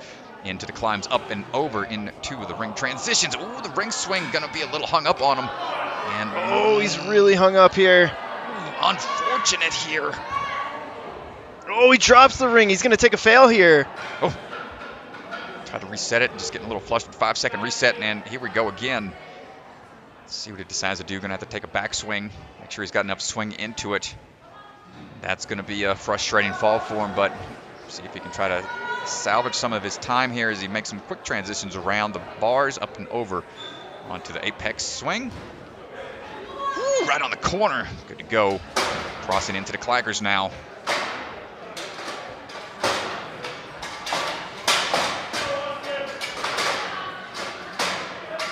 Fighting through all these different moves. Pretty smooth here through the clackers, but with the fall, it's going to be really unfortunate. And underneath the stanchions, up over into the buzzer. 10.6. See him shaking his head, pretty frustrated with that one. Sometimes that happens when you're going for speed. Little moves like that can catch up with you. Tough break. Next up, Jackson Erdos. Here's a look at the speed standings so far. The bottom standings are the overall standings of the competition. So points are added up across all courses to create those bottom standings. Jackson on the move, ready for action. Good back pull, but no! Get caught up a little bit. Good save, though. Still kept his swing built up, so was able to salvage it. Cutting the corner. Up and over the mountaintop, coming around for the drop. Nice work, and into the clackers we go. Oh, let's go. Going with the double up. Trying to go for more of a salmon ladder move. Crossed over into it. Wow, Jackson looking really strong here. Left one behind. Got to clack them all. Got to get all of them clacked. There was one behind him. There it is. Oh, hadn't it not been for that, he just would have had a faster time, but still a really good pace here. Working his way up to the buzzer, and there it is. Still gets him into the top spot right now. Other athletes probably taking note what they got to do on that clacker. That's really going to set these athletes apart, is that clacker.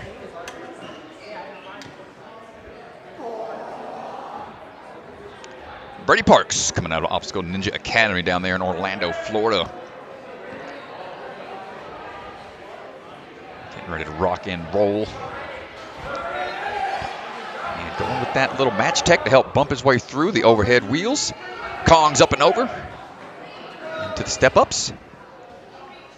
Take a second to steady his swing here. Lock that in. Big old dismount. Here we go for the turn on the overhead pipes.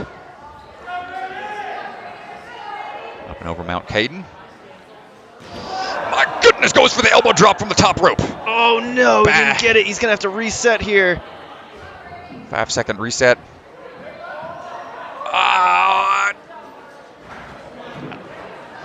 Gets through it.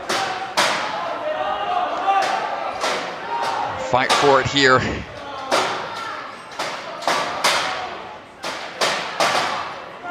See the course resetters resetting things as the athletes move on.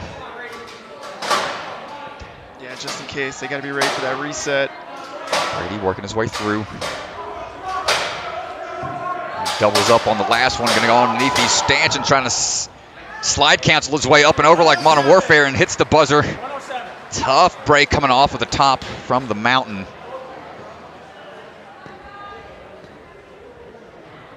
Up next, no stranger to speed, Kai Beckstrand.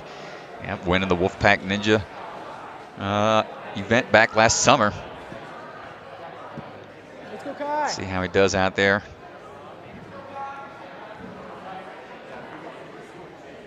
And here we go. Takes a quick match, holds up and over, and a Kong up and over, through Kong.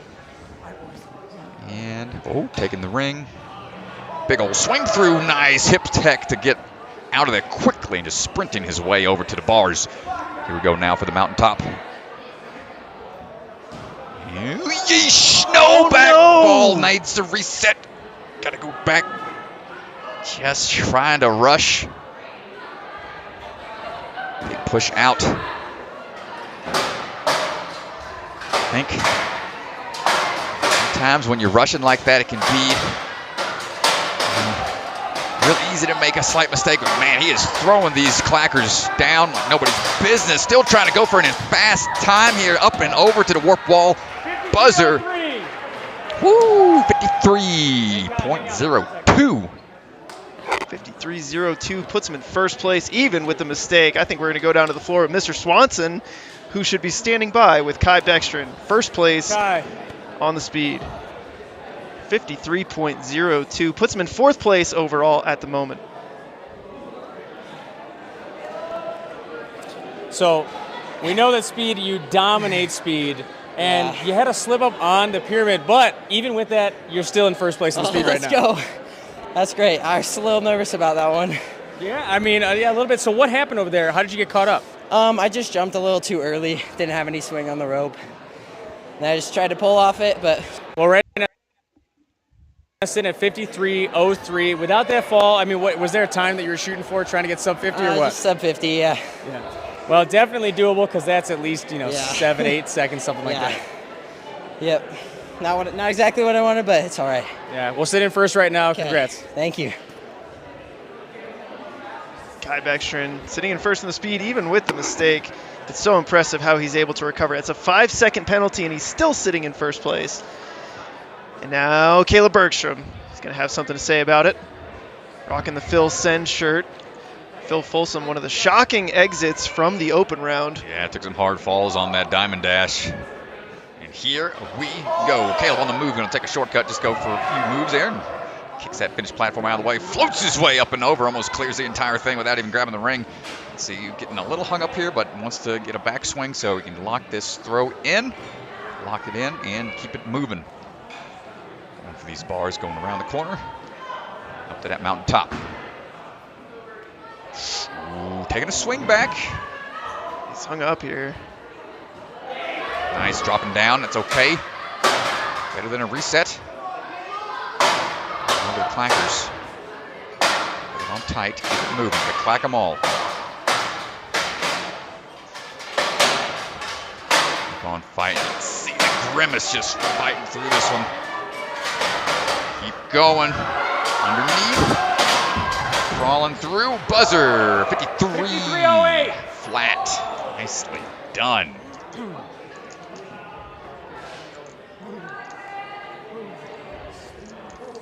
That time.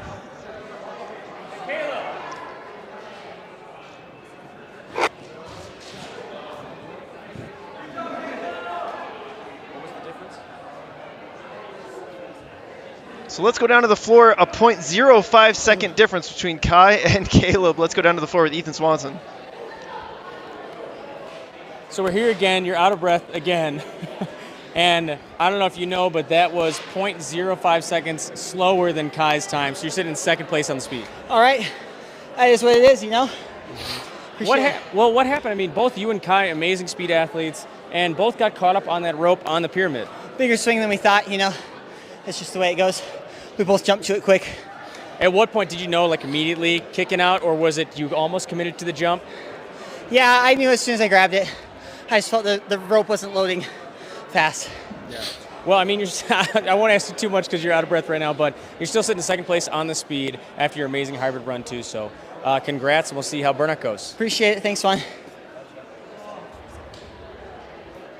All right, there we go. Caleb Bergstrom sitting in second place in the speed, first overall at the moment. And up next, it's going to be Isaiah Thomas, another speedster. Yeah, Isaiah getting ready for a run here. Let's see what he's got. Taller athletes here today. Let's see how that translates into moving through, getting a little hung up there on the dismount, but quick little twisted hips, going to be able to adjust, no problem. And whew, no problem on the pop over ball box, and got that wingspan here. Let's see if we can get that first move, no problem, swinging through. Transition around the bars. Head up the mountaintop. And drop it on down. Nice work. Let's see if that wingspan's going to help these clackers. Doesn't have to pull up as much since he's got the wingspan, but wants to keep a good rhythm here. Keeps fighting forward. Close all these switches. Dropping both down and underneath the stanchions up into the warp wall. 51.3. 51.3, fastest time of the day so far. Puts him in first place. Isaiah. Down. Nice job, Isaiah.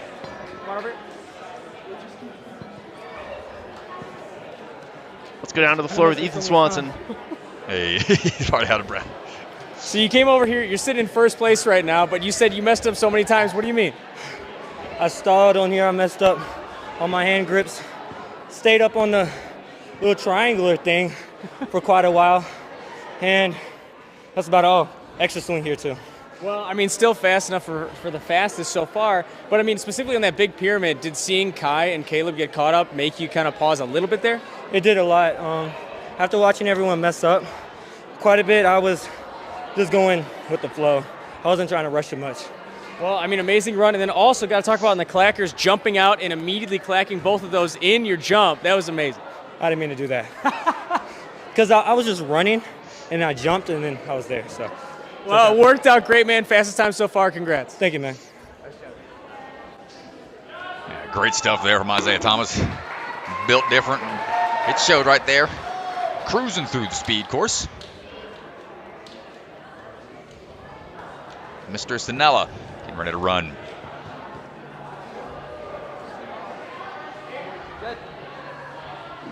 Gave the thumbs up. Course is reset. Ready to run. Here we go.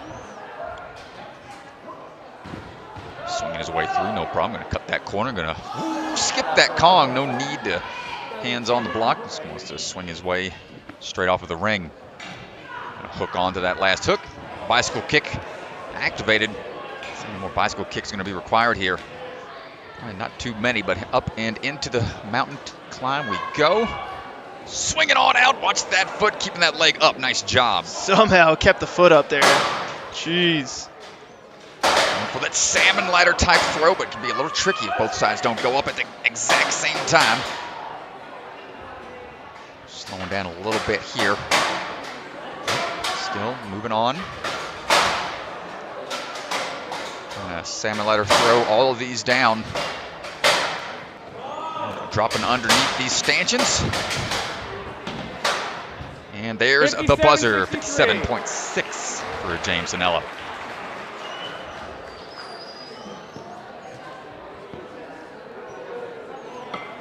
Last up's going to be Nolan LaJoie.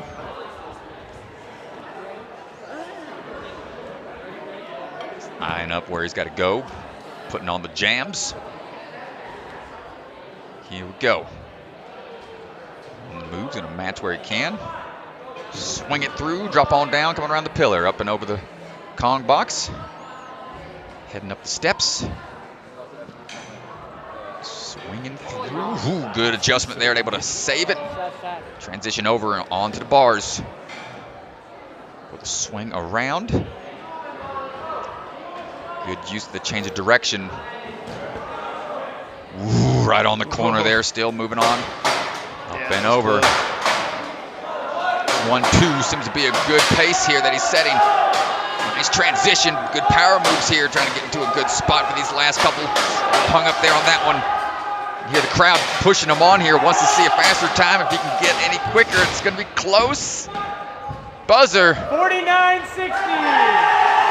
First place in speed, sub 50 seconds. Holy cow, Strat. Wow, impressive. Didn't even know if it was going to be possible. Sub 50. Nolan LaJoie is having an amazing day here today. Third in hybrid, first in speed, and that puts him first overall right now. Let's go down to Ethan Swanson, down on the floor. So we were wondering if 50 seconds would be broken. 49.6. It's the only sub 50 time. Talk to us about it. Dude, I have no idea how I did that. Speed is not my forte. My goal going into is just have a smooth run, try to maintain. Just worked out, I guess. I don't know. Well, you're having an amazing day. I mean, first in speed, third in hybrid. You're sitting first overall right now going into the Burnout. How good are you at Burnout courses? I'd say Burnout's probably my specialty. So we'll see how it goes. We will see. Oh, go ahead. A lot of strong competitors here, so you never know. You do never know, but also you're looking for a qualifying spot. I know there's 6 competitors here in the top 10. There's only 4 spots available. You're sitting in a pretty good spot. How does that, make you feel for your odds? Feeling pretty good. But yeah, I knew coming in today, I love the courses that Kate and Max set. Yeah, I don't know. I just do good on the courses, I guess. Yes, you do, and we're looking forward to see you on the Burnout. Congrats, man. Thank you. Well, really impressive stuff there from Nolan, despite that shoulder surgery, last year. Still coming back strong. He's just like shrugging to his friends, like, I don't know how that happened, but he made it happen out there. Impressive stuff from the men's division, and now we're getting ready for the women to take on the course. We go. No changes required, I think. No changes required. We'll show a quick leaderboard, and then we'll get down to the floor with Ava, who is standing by. But here's the quick leaderboard of the men, presented by Silent Ninja. Nolan LaJoie in first, Caleb Bergstrom in second, Isaiah Thomas, your top 3 right now. Here is a look. Remember, there's 6 athletes who are not qualified for the championship, so there's 4 spots on the line. Right now, Austin Gray and Andrew Pickard are just on the outside of those spots. But let's go back down to the floor. I think the women are ready to go. And Ava Colasanti will be up on the starting platform. Let's keep this show moving. Ava getting ready to run.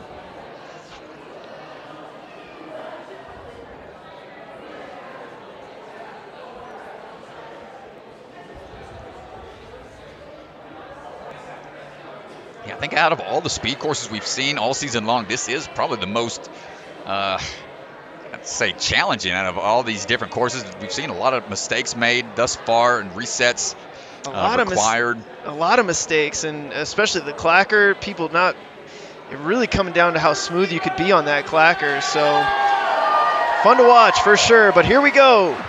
Ava Colasanti, your first runner for the women. Heading up to the wheels overhead. So tough to be the first runner, especially in a speed course. Everyone has their eyes on you, trying to see what beta you're going to use. Nice transition through. Hands and feet are allowed. And just a tough jump here off the first block, and we're at the reset. Trying again. Head to the ring. Take it with you. Swing on through. Get that dismount. Nicely done. Remember, the fails don't count as much this time around. It's just that punishment. You got to reset. It's going to take a little more time, but that's all right. As we transition over now for the climb up the mountaintop.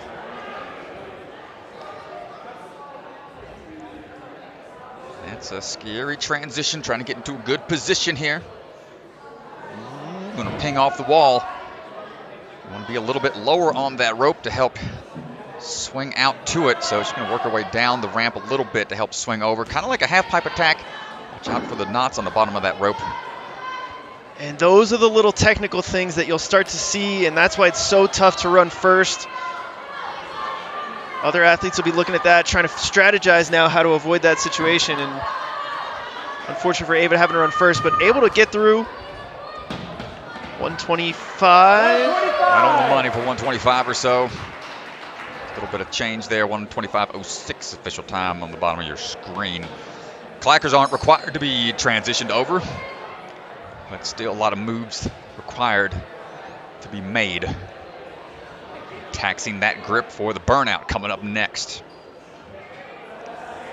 So make these competitions so challenging. These athletes have to be tested on a lot of different skill sets and recover as fast as possible before moving on to the next round. Karen Potts on the attack right now. Swinging her way through.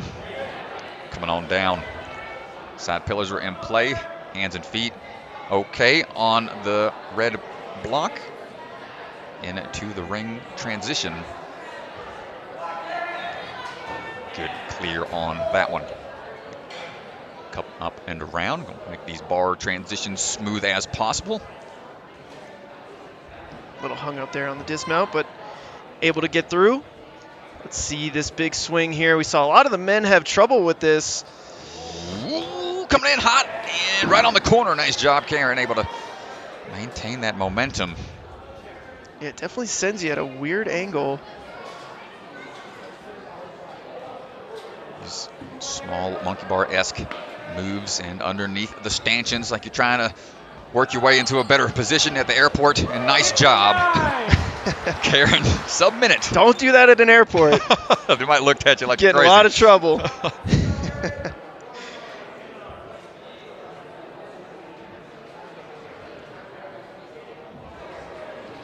Up next, Annabella Heinrichs.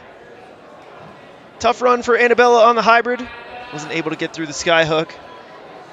Performed extremely well at Traverse Fitness. Did very well in speed, took first place.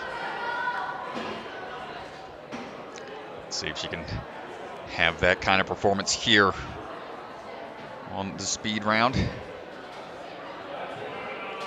Goes with the switch grip when required and swings down with one hand.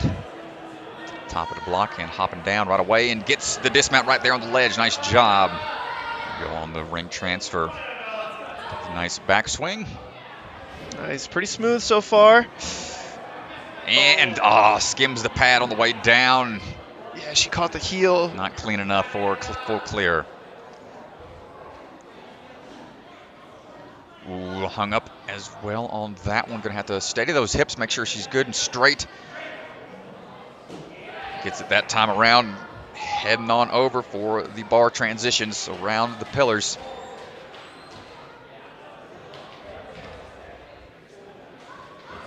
Up to the mountaintop we go.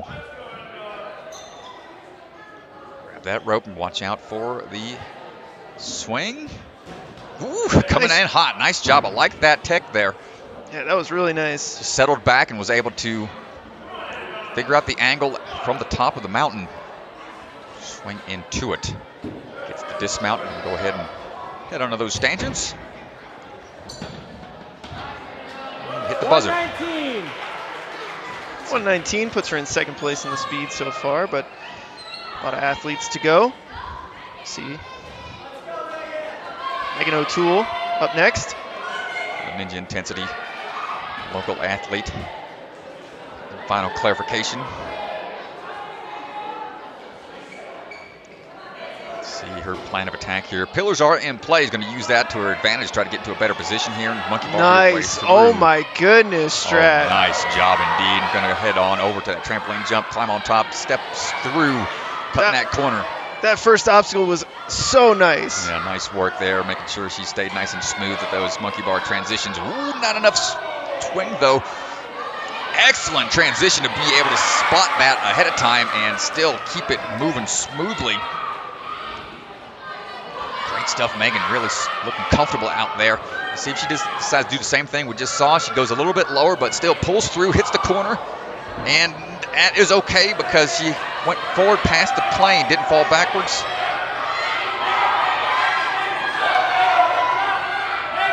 Oh no, not here, and I think actually she did fall somewhere.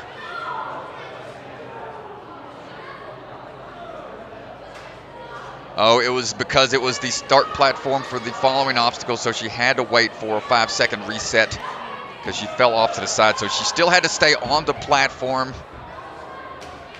Still a great time to that point. Would have been even quicker had she... Man, it's tough when you're in the moment because she's just grooving through it, and I think that's what happened. Is it was the end platform for the mountain run, but also the start platform for the following obstacle. Since that step off to the side, that was caused the fail there. Yeah, you got to start on that platform, run through the tires to get to the monkey bars. So that's probably where the fail was accounted for. Yeah, cleared the rope landing from the mountaintop. Yeah, if it's a start, and then with all the adrenaline rushing, probably didn't hear the judge right away, and so go. It's tough. Yeah, tough situation. And Lila Nathanson on the move now. Try to take a page out of Megan's book, going with a little bit of a monkey bar method as well. Head up to the top pillar, transition over. Check the tech on the ring transfer. Nice pull back on the hips there. Good little bicycle kick as well to help generate a little bit more momentum as we transition through the bar swings. Head up to the mountaintop we go. Kicks out to the side, gonna hit that. Come on to the corner right there. Working our way through the plackers. Coming on down, gonna take a shortcut up to the top here. Oh no, gotta keep on climbing. Sub-minute. 54. And great run from Lila. 54.26. Nice job. First place in the speed. Second overall right now behind Karen Potts.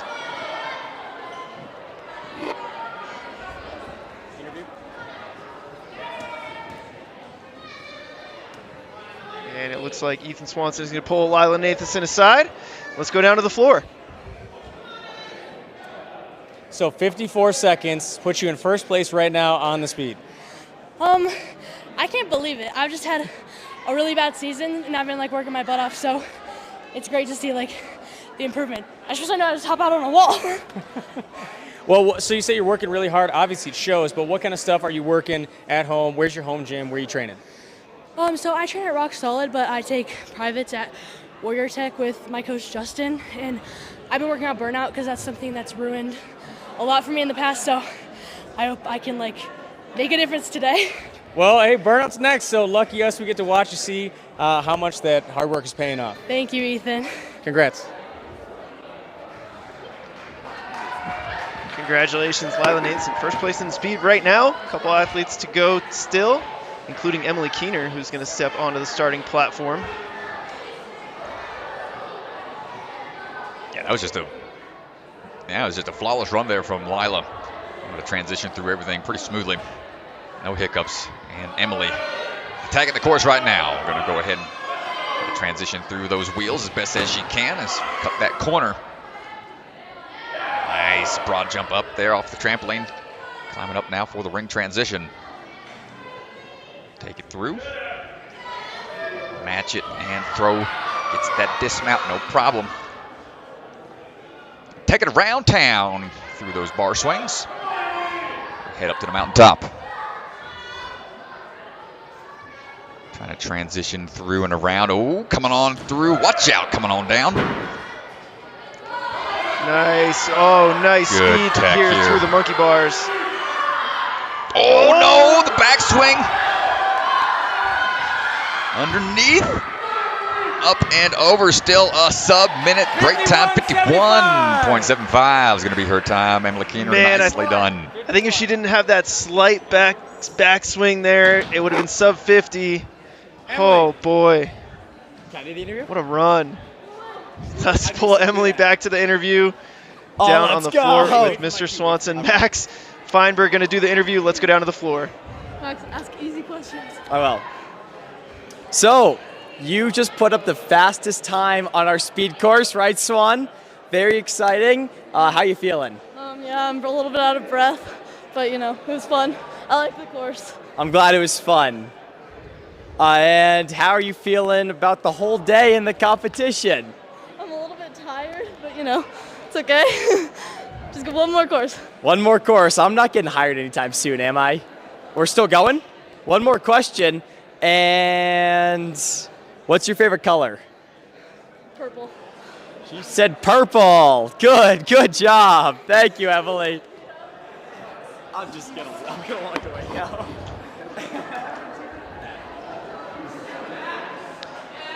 All right, well, great run from Annabella Keener. Impressive stuff. I think what really came down to was that tech on the clackers, that monkey bar tech was able to just flow smoothly through. Looked very comfortable out there. 51.75. Katie Bone getting ready to run now.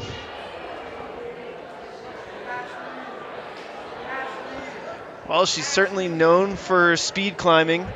Yep. In rock climbing, it's definitely a little bit different. Some of the movements here in Ninja, slightly different, but I expect a fast time here, able to power through a lot of these moves. That's definitely testing a lot of different skills here. Speed. This still incorporates a lot of upper body, so these athletes are going to be feeling the burn when it comes to the burnout. Transitioning through. Change of direction onto the bar swings. Up the mountaintop. Sliding down. Oh, great slide down, but not quite enough push out of the angle. Oh, no. She's really getting hung up here. Oh, but she sticks the landing. Good job. Now she needs to kind of make up some lost time if she can. Wow, nice swing throughs here. She's still making good time. Ooh, good crawling underneath the stanchions, and that's going to put her in first overall, second in the speed with 53.6. Even with the hang up on the ropes, second in speed, extremely impressive there. Yeah, man, had she had gotten that slide down off of the mountaintop in one, could have seen a sub 50 time. Great run from Katie Bone. I talked to Jalisa before the speed round and asked her what happened on the hybrid at the end when she peeled out on the last move. She said, I don't know. I think my hands were maybe just sweaty. I don't know what was happening. Just kind of lost it there at the last bit, but here we go now on to the speed round, making her way through. She's been training, playing a lot of basketball in high school right now, so probably used to having to push the pace and chase after other athletes. Oh, good to go. Gets a thumbs up, making sure she was clear. Cutting those corners on the bar transitions. Sprinting a full court back and forth for however long a basketball game is. This is really the one athletes might be pushing out just a little too far. Looks like she's good still. Oh, no. Oh, it's a tough transition. Got to reset now. I think they're pushing out just a little too far, and they're getting too much of a circular swing, and it's pushing them towards the end of the platform. Yeah, going to be out and around here. Can we get it again? Think we're good that time, so kept the feet up. Yeah, she gets it that time, but... Oh, no! Another slip there. She's having a hard run here.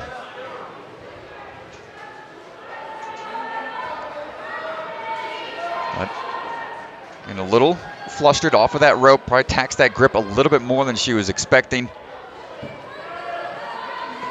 Dropping down, climbing the wall.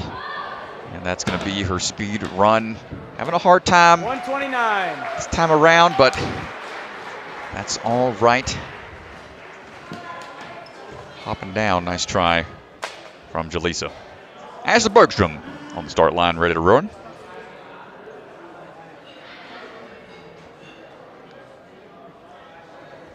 Gives a thumbs up, saying she's ready to go. Starts monkey barring her way through. Taking a little extra backswing. Heading over for the pillars. Linking the dismount. Pulling back, finding that rhythm. Let's go, Ashley. Making really good time right now, good pace. Change of direction being put to test here on that bar transition. Now let's see if she doesn't get hung up here on the rope. It's the big one right here. Just don't push too far out. Run straight through. Oh, no. Yeah, not enough push. Hung up. Save it here. Ooh, come on, lean forward. There we go. Nice job. Didn't have to reset. Yeah, it's a good save. Took a lot of time. Monkey barring her way through. Steadying her swing for the dismount, and then going to go ahead and head under those stanchions, cutting the line at Disney World, and up into the buzzer. 105.25 is the Bergstrom. 5th overall for the speed. Yeah, 5th in speed right now, 3rd overall. And up next, it is Taylor Greene. We all know the stat on Taylor Greene. She has never lost a speed course. Undefeated in the speed. Oh, man. There's the stat. Let's see if the commentator's curse is going to come into play. Hopefully not. As Taylor gets her cross through the wheels overhead into trampoline bounce up and over, dropping on down. Hitting the climb on those steps up to the ring. 51.7 is the time to beat. Set by Emily. Taylor makes these transitions nice and smooth as long as she doesn't get hung up on the rope here. This is the one right here. Just make sure you don't get hung up. Going really low to make a good swing through. Nice job. So smart to work her way down the mountain before she actually launched towards the platform. Oh, she's got sub 50 coming up. If she gets this climb up. Coming up, everybody. So good. And the streak continues. Taylor Greene, dominant performance. The streak continues. 47.5. Unbelievable. Sub 50 seconds. First in the speed yet again. And that's first in the hybrid, first in the speed. So she's got 20 points and looking at a potential clean sweep heading into the burnout. Let's go down with Ethan Swanson. So I'll let you catch your breath for a second, but 47 seconds, that's the only sub 50 time. Again, fastest time on the speed. Talk to us. That's awesome. Like, I saw all these other girls and they were like crushing it, and I was like, okay, I definitely have to pick it up on this one. Yeah. And so we see a lot of athletes getting struggling on the men's and women's side on the big pyramid. What was your tech there that made it so easy for you? Because you landed like 2 feet onto that pad. I mean, it was definitely awkward, but I just tried to push off really hard off of the tower and just like, yeah, get there. Well, which one on the speed?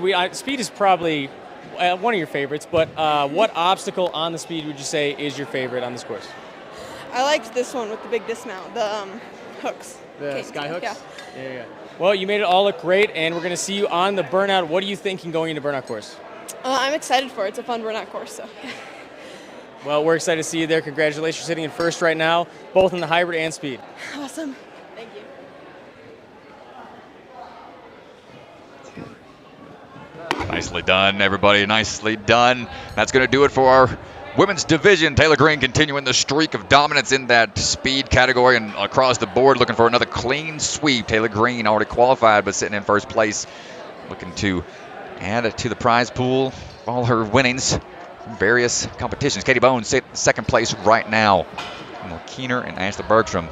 It's really impressive, Taylor Greene, how consistent she is at these speed courses. A lot of areas in this speed course specifically where you could mess up, have a misstep that could cost you a lot of time, and for her to still just perform consistently, certainly one of her best attributes, and there's a lot to choose from. But Katie Bone, second place, heading into the burnout.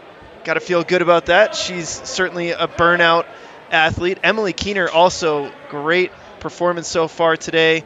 Those are your top three. We're going to take a quick break, and we will get back for the burnout round shortly, probably in about 20-ish minutes. And we will hear from our sponsors and throw up the countdown timer. Don't go away. We're trying to figure out our last 4 qualifiers for the championship in the final qualifier of the season. Thanks for hanging out, everybody. See you back in a bit.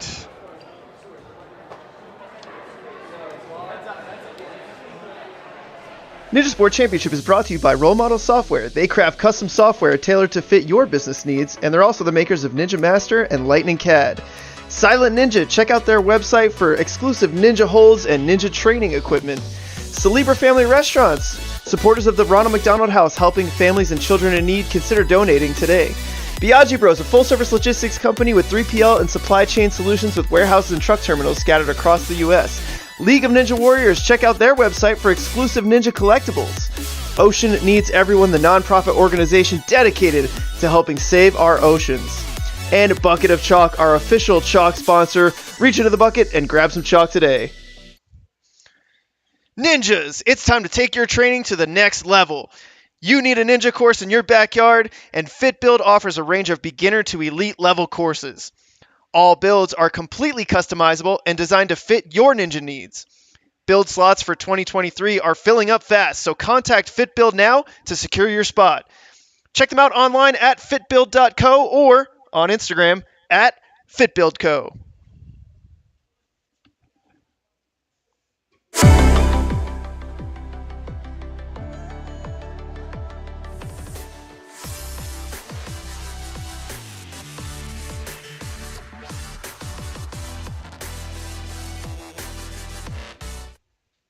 At Roll Model, we believe software development should be learned like any other craft. In our Craftsmanship Academy, cohorts of apprentices participate in hands-on immersion that leads to long-term mentorship.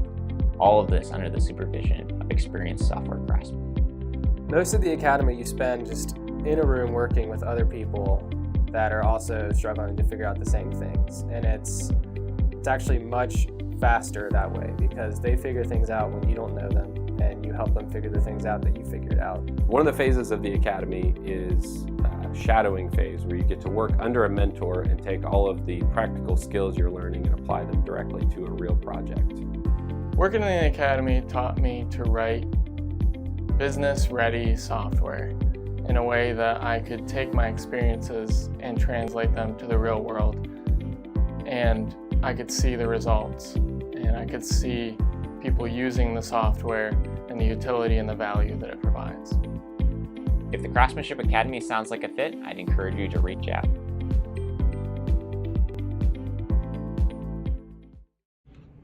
Have you ever experienced extremely sweaty hands? Not knowing where to step on agility? Being unlucky on special delivery? Or being absolute trash at Double Dipper? Then Bucket of Chalk is the right chalk for you. Side effects may include extremely grippy hands even after washing them. Always know where to step on agility. Adds a bit of extra luck on special deliveries, and it tastes like success.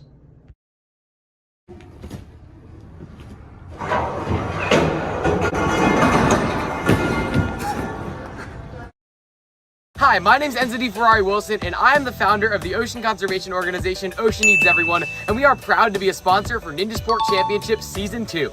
I'm here to tell you today about 3 reasons why you should help the ocean. 1. There's so much left to discover in the ocean, 91% of marine species are still undiscovered. 2. If we don't help soon, there's a projection that by 2050, there will be more plastic in the ocean than fish.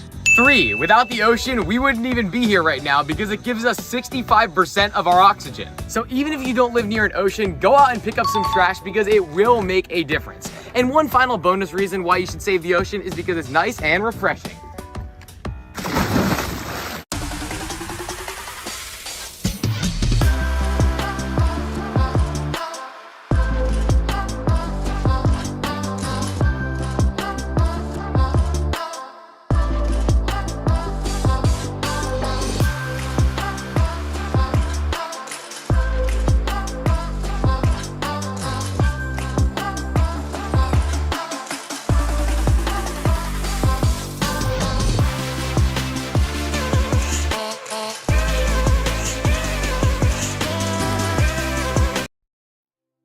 Here at Role Model Software, we value our partnerships with our clients.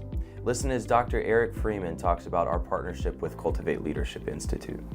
CLI was trying to find which software company we want to partner with.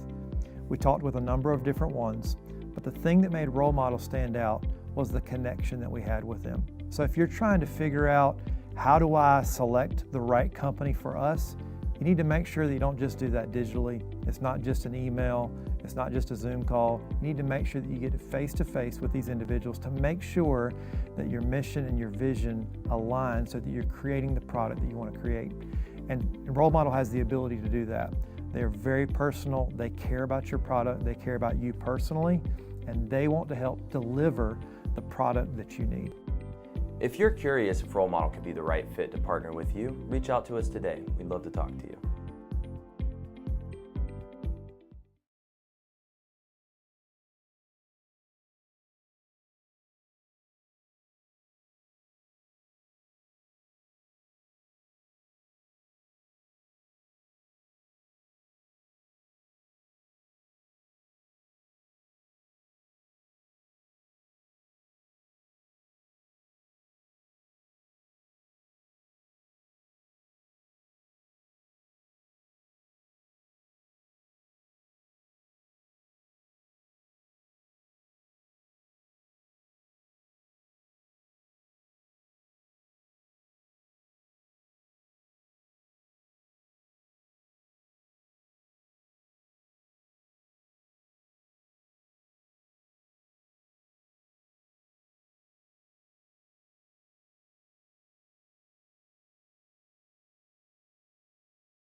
last one.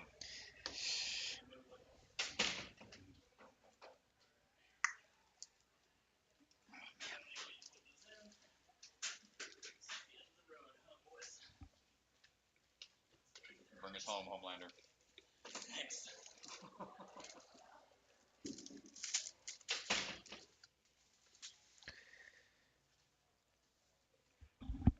Hey everybody, welcome back. We are here for the finals, the last round of the finals here at Ninja Intensity. Our last qualifier, the Burnout course. Time limit 5 minutes, no retry system. As soon as the athletes leave the ground, they either complete the course or fail, and their run is over. You do not get any retries, and it has been an exciting competition so far. 6 men are looking for 4 qualifying spots, and it's all going to come down to this. Strat, how you feeling? Oh, man, this has been a rough day. These folks have been put through the ringer, to say the least. It's been challenging courses out here, intense from Ninja Intensity, and they saved the best for last here on the Burnout course. I'm not sure we're going to see any clears out here. I hope the athletes will prove me wrong, because we don't see many full clears on Burnout courses.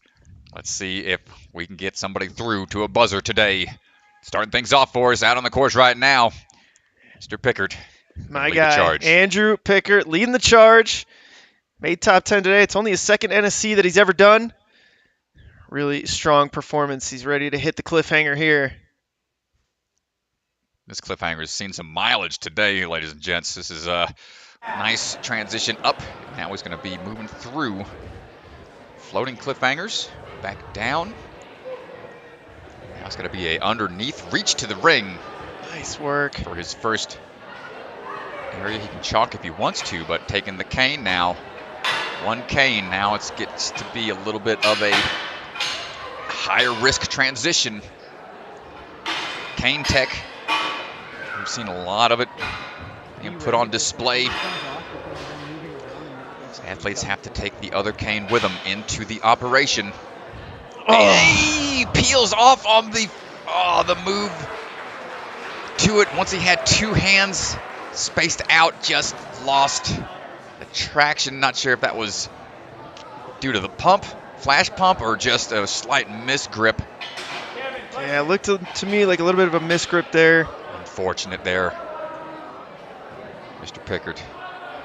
Kevin Rodriguez getting some final clarification from Mr. Swanson. Only so much you can remember when you're out there. You got to remember the rule sets for 4 different courses, essentially. It's good to get that clarification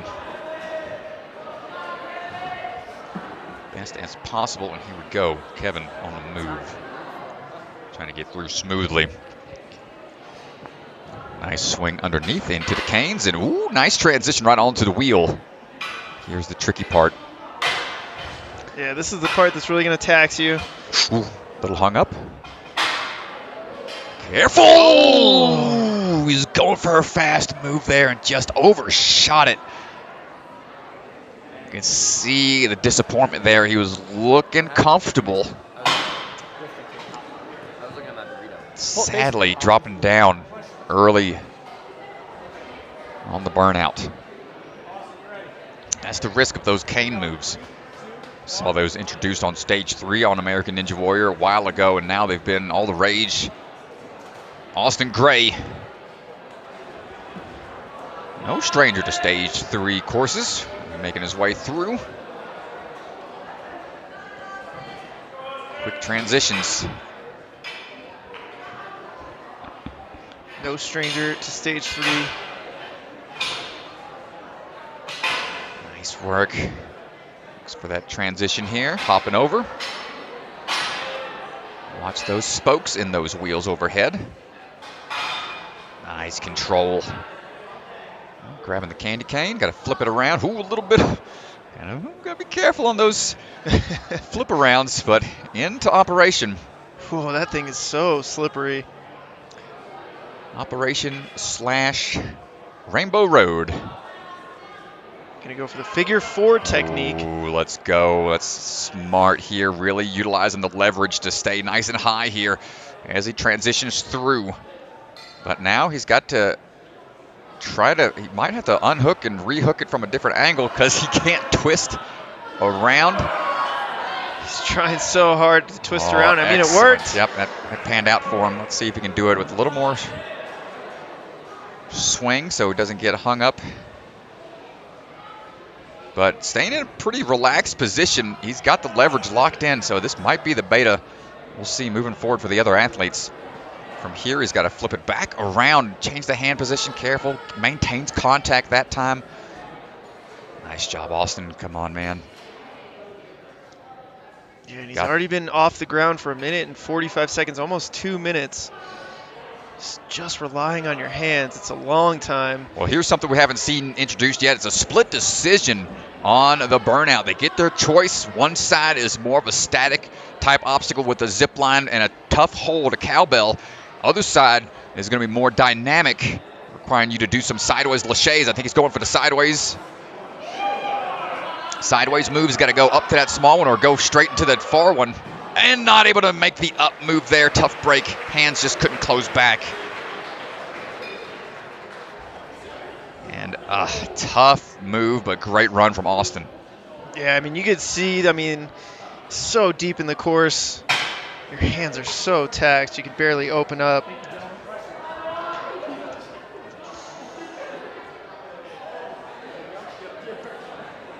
Jackson getting ready to run now onto Cliffhanger to start things off. Just switch grips his way up immediately onto it. A couple touch points here, trying to find his way through the bird boxes. It's a really interesting ring grab here. Go underneath. Kind of an awkward spot to be in. You gotta really pull under that Cliffhanger. See the ring cane tech here. And you can see how slick the track is. Not a lot of traction. Be careful, that ring. That cane started to shimmy just a little bit. Ooh. Let's see what he decides to do here. Does he want to go with the figure 4 lock or just go with the trusting? He's going with a really high lock off here. It'll certainly be quicker if he can make it all the way through with just the lock off. That's the downside of the figure 4. It takes a little bit longer as you rotate your hips and get your legs in position. Yeah, this is a much faster time here, a better pace into it. Oh, and even going with the reverse grip onto the cannonball transitions. Nicely done from Jackson. Well, that was pretty impressive. Yeah, that's a hard position to be in. The wrist flexibility isn't quite designed to go that way, but made it work. And going for sideways grabs right away up to the top one. Needs that swing built up for the drop here.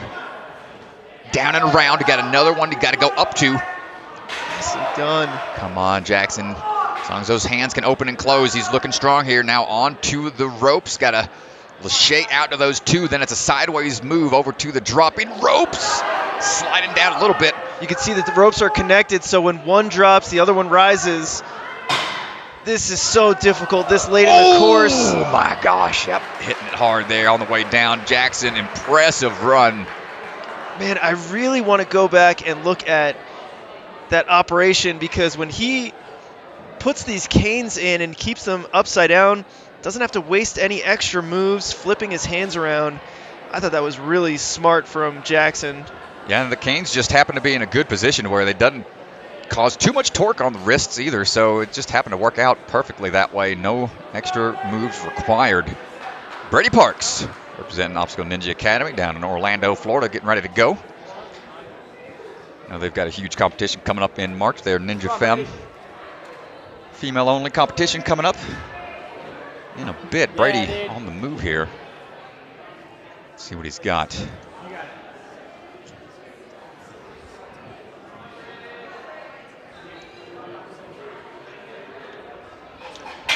Careful on the canes, getting a little slid back there, but able to transition to it. So make sure he's got to dodge these little spokes here. Nice. Careful on these moves. So far, so good. On to the operation.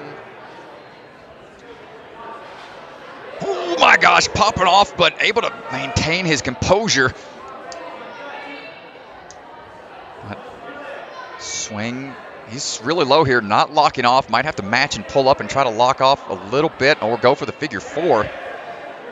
He's getting a little... Yeah, he's going for the figure 4. A little squirrely, but staying calm under pressure.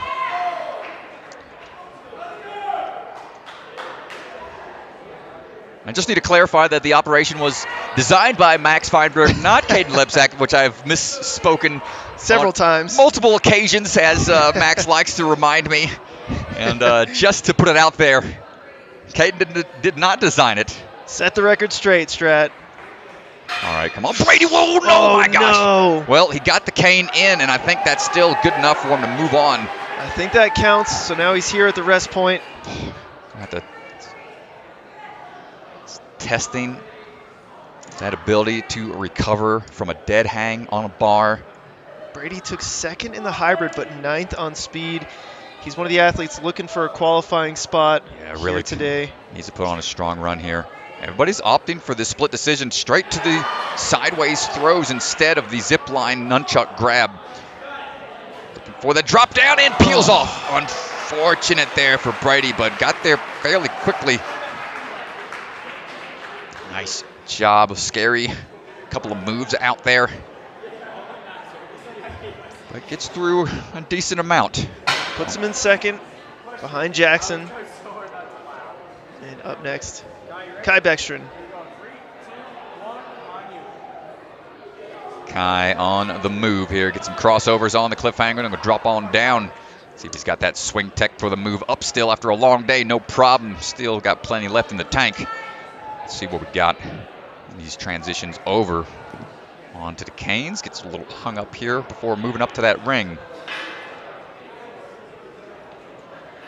So tough to be able to try to maintain your tech on a burnout course where you know you've only got one opportunity, but you want to move through things as smoothly as possible. Yet maintain that energy for later on in the course. Nice grab on the cane, going ahead and grabbing it upside down. Makes that transition a lot easier. Yeah, definitely it just takes one less move out of the course, not having to flip the cane over. Yeah, nice decision there to go ahead and pinch it between the knees. Kind of prevent some risk of dropping it and staying loose in the arms, not locking off, not figure 4-ing. Going to try to save some of that fuel for later. And going with the reverse, but decides to switch the wrists around to grab on with the canes a little easier. One more move to make on the cannonball holds. Nicely done. Smooth through that point, not getting hung up on the operation. Here we go with Lachey Lane. Nobody really wants to take the zip line route, huh, Strat? Not yet. I don't know who's going to determine that's going to be a good route to take. I think because it's the vertical grip right before a tough vertical grip on the rope. No problem for Kai getting through. Nicely done. Right to the ropes, not wasting any time. And you can see grabbing nice and high on the rope. That's what it's going to take. Can he get high enough? Oh, you can see the hand sliding down. Oof, and dropping down. No feet allowed. And you can see him just trying to open and close those hands. Impressive run. Great pace set by Kai there. You can see he tries to reach up, his hand sliding down. Just absolutely nothing left in the grip strength.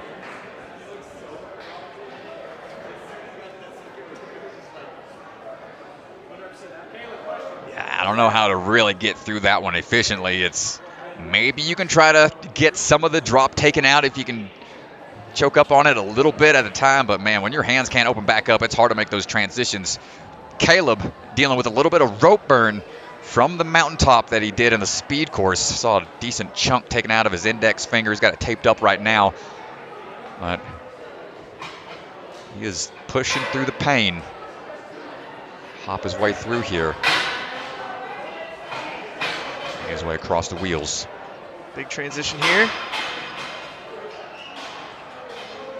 Bust the deal, face the wheel, goes for the transition, and no, a shocking early exit from Caleb. That's a big surprise. You can see he kind of looks at Max and just kind of says, I don't know. If you're good at reading lips, it looks like that's what he said. Yeah, you can see hands on hips, just pretty upset with that one because he was hopping through, moving quick. I think it was just he was trying to transition quickly over to it. Oh, it was the back cane that slid too much, and when he reached out to it, it just popped right off of there. Yeah, the back cane slid. That's all it took.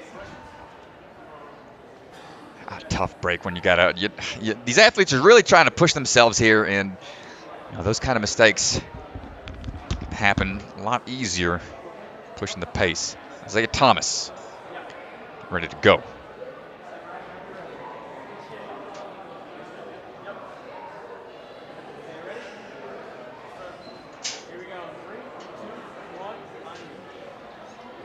And we're off. We're making some quick moves on the cliffhanger. He's trying to get through this one fast here. Up and over. And big move, just skipping one of the floating cliffhangers. Isaiah trying to make a statement here. But steady here on these transitions. We've seen some mistakes happen when you're trying to go too quick. It's high risk, high fail percentage type obstacles. With these canes, able to get through it no problem. Now on to operation. Gets the transition. Needs to steady that swing a bit. Be accurate on Rainbow Road.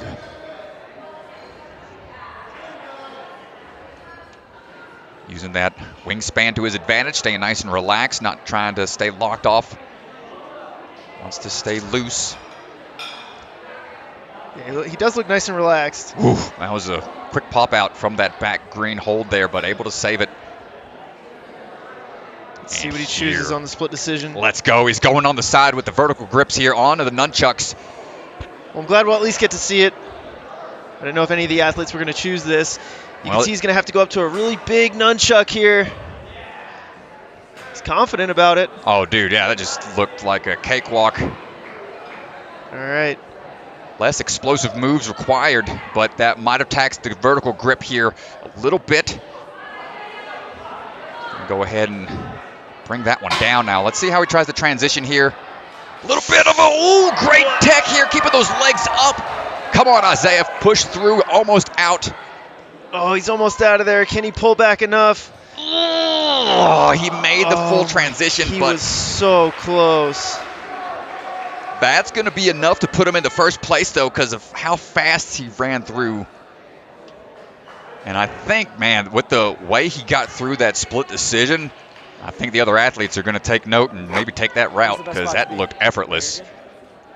Nicely done, and almost gets needed to climb up to that ring, but not enough swing to it. Yeah, he does such a good job. Look, you can see in this slow motion, just doesn't have enough.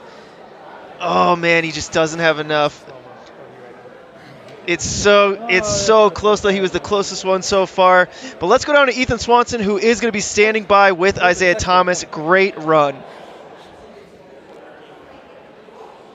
So amazing run, Isaiah. You were just asking me about the ring. That was a touch for the point. It was. I know. And you're so close. What happened on those ropes? My power just went right away. Like, my grip was already burning a little bit, but my pull left a chat when I grabbed on the rope. Well, and also you're the only athlete that went through on split decision on the nunchucks. I mean, what goes into that kind of decision making? I was just thinking about the impact that the shades would have on me, and I just thought if I'm hanging there on chucks or whatever it is, it'll be a lot easier on the biceps. Yeah, well, I mean, that was blazing fast. You made a couple of risky moves. You started out super fast in the cliffhangers, but really on the canes, flipping it, pretty confident to grab that when your hands are probably burning at that point. Yeah, I didn't know what I was doing. I just knew I had to flip it the other way to get it up there. Yeah. Well, amazing run, Ran. It's been a lot of fun watching you today. I mean, how you feel about your course runs? Thank you. I feel okay. I mean, you could always do better. You always wish you could do better, but that's what the work does. Just waiting for the finals. Yeah, a couple more runners left. We'll have to see where that puts you at the end of the day. And congrats, man. You've had a great day so far. Thank you. Good luck to all the rest of the run. So fun. Isaiah Thomas is so fun to watch, man. Oh, he was so close. His grip left the chat, according to him. But up now, we got James Cinella on the starting platform.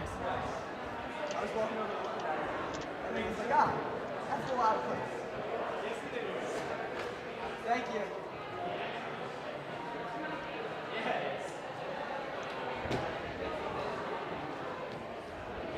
Good? Let's go.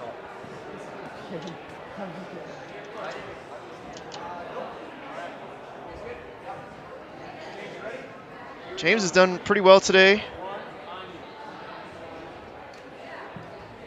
Yeah, made his way across the cliffhanger right now. Hopping on down. Big backswing up and over onto that top part. Go ahead and use these moves.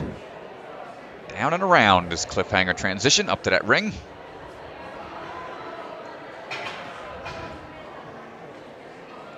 Now hooking on to the overhead wheels. See some of that cane tech put on display. He's got great bar tech, so knows how to maneuver obstacles with these laches. And I think that's going to be the next evolution of Ninja. It's just more variations of obstacles that you got to take with you. We've seen canes, we've seen rings, bear traps, crazy bar tech, batarangs, all sorts of new stuff being introduced that athletes have to take with them. No longer is it all about just holding on to stuff. You got to take obstacles with you. James, no problem so far. Staying straight armed here, trying to save some strength for later.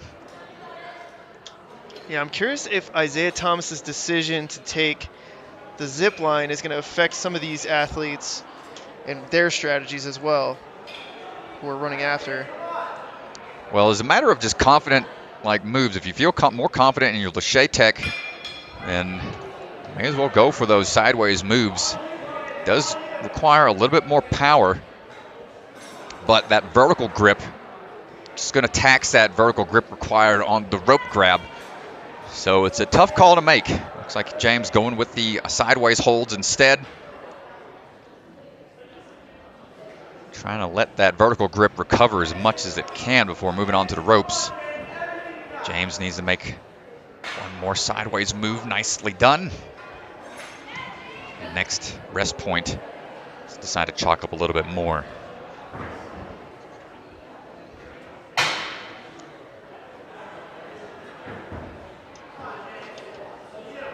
Here we go on to the ropes, grabbing onto both, and oh my gosh, that burned on the way down, and that's going to do it for him. Nice try, James. This burnout course is no joke.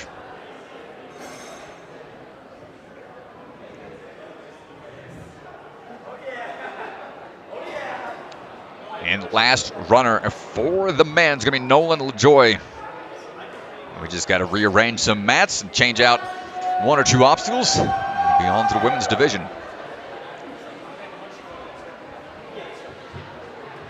Well, Nolan, in his interview after he won the speed round, did say that he felt like Burnout was one of his stronger aspects of Ninja, so excited to see how he does here. He's sitting in 4th place right now. He's going to leave his phone on somebody's to-go box. Let's see. I wonder if he's got different jams based on the stage that he's running. Here we go. Cliffhanger up and over. Taking that big shortcut we saw Isaiah take. And already bumps him into 2nd place. Ooh, he's hung up a little bit. Didn't transition to that wheel, but able to maintain technique. He wants to beat Isaiah Thomas.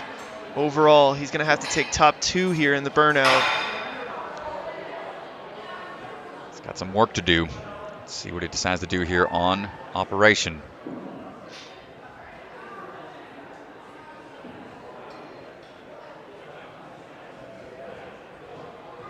Ooh, nice little switcheroo in midair. Just a little kick forwards to try to adjust that swing as he's going. A little miss on the first, miss on the second. That's okay. Staying nice and relaxed. Not letting it fluster him when he's out there. Now it's transitioning into these last 2 rings.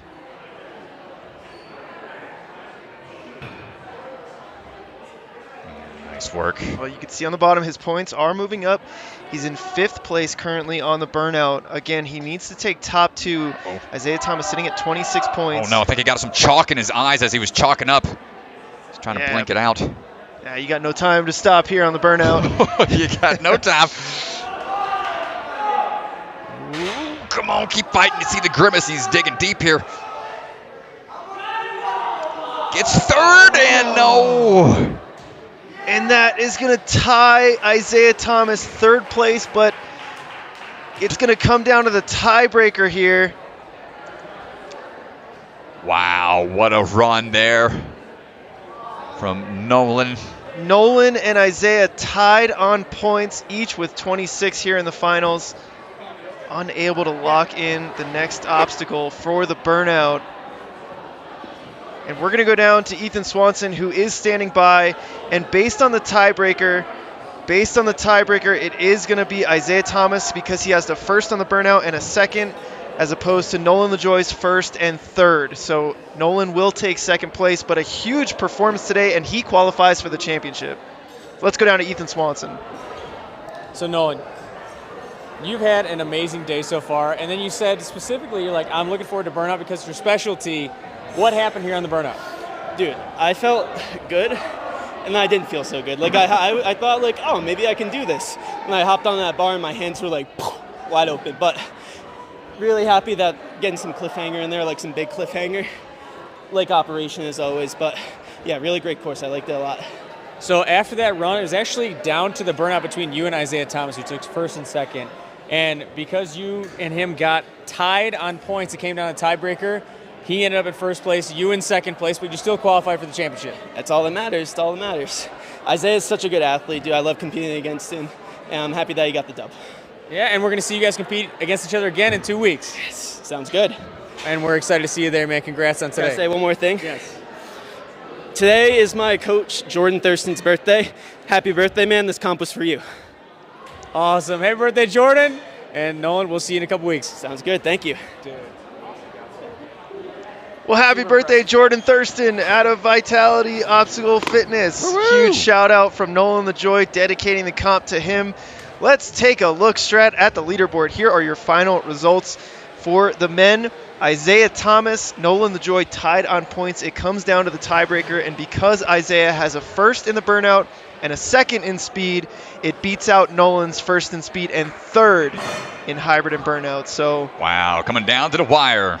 There you have it. Caleb Bergstrom also in a tiebreaker for 3rd place, but because he has a 1st and a 4th, it beats out the 2nd and 5th of Jackson Erdos. Another tie for at 16 points for Brady Parks, James Cinella. Both of them will qualify, so it doesn't affect them too much. And here are your final standings. Impressive stuff, folks.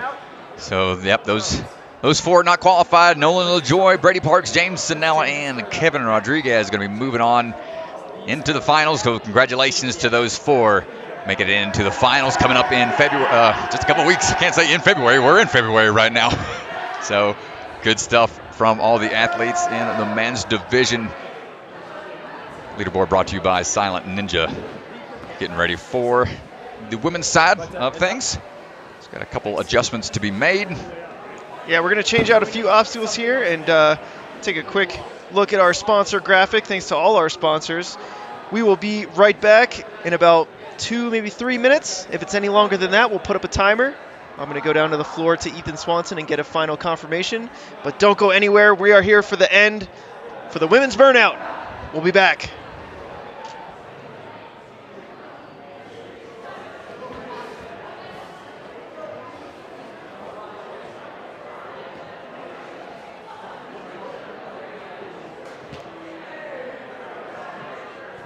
Here, that's going to go.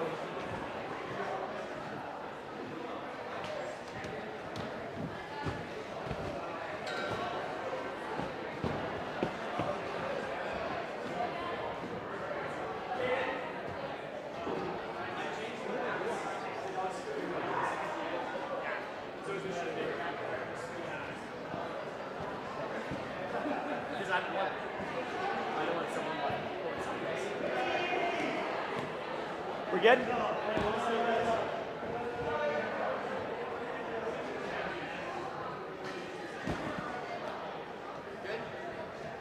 Am I chalking this one?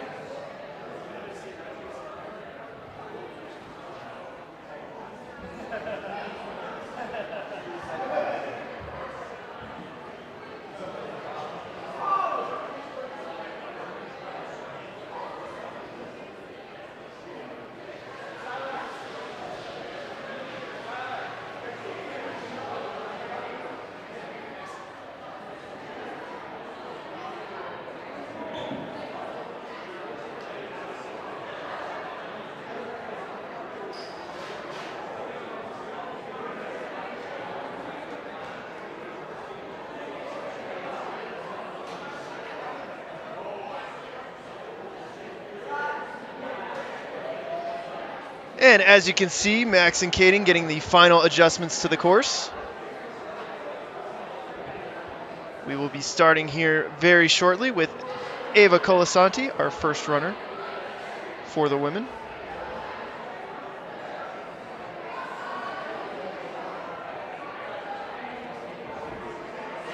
Ava leading the charge here. Took 10th place in the Open. And so run order is determined in opposite order from the Open round.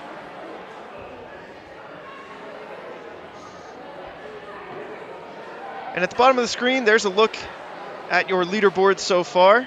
That's going to show you the overall standings.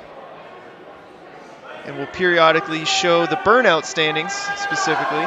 But you can see how they placed in the hybrid and the speed, and their Burnout result will also show there as well. And here we go. Ava Colasanti is taking on the first obstacle here, starting with the pegs.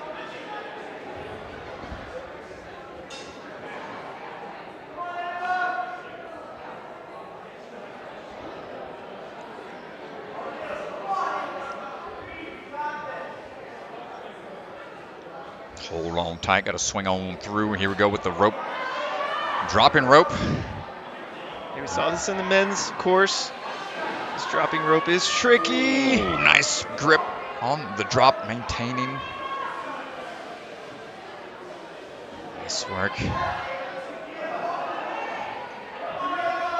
And great job, able to swing through, maintaining two hands, one on each rope to make that swing transition a little easier. Chalk up a little bit more before moving on.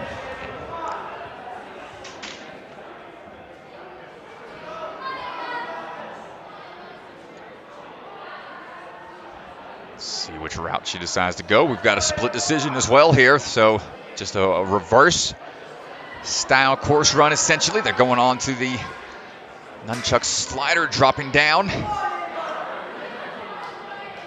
Great work. Nice job. Chalk up a little bit more.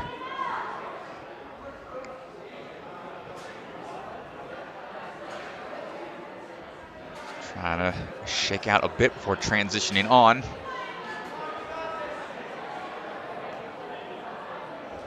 On to Rainbow Road. Now these pipes aren't the most forgiving. They're a little slicker than the wooden nunchucks he just came from on the other track, and not able to make the transition further onto the course. That's going to do it for Ava's run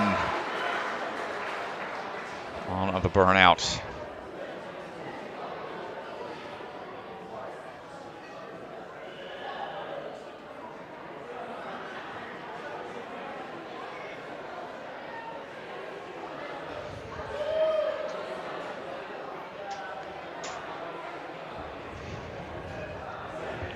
Coming up now is going to be Karen Potts.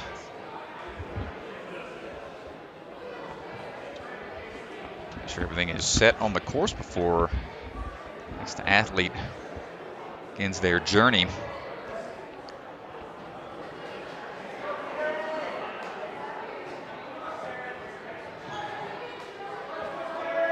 Karen looks like she is ready to go. Some final clarification there. Pegs are in play. All the red clips are still in play as well, but You only go to those unless you're really just trying to make it a lot harder on yourself. You choose the pegs to find your path. Use one of those ledges just to help with the transition over to the ring. You want to try to grab as high as you can here. Oh, nice work. I like that tech. That was really nice. Goes with the little Donkey Kong Jr. style transition. Able to prevent from having to go to two hands to maintain the grip on that hard drop.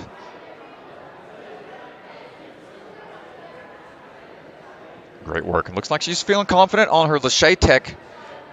Opting to go for this split decision, going on the sideways grabs. Lead with one, follow through with that other.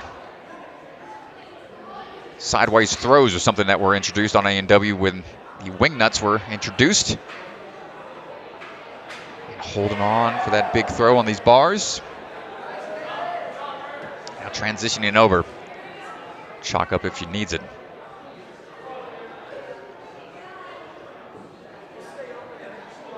Got to get over for Rainbow Road.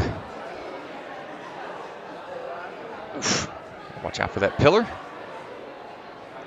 And here we go.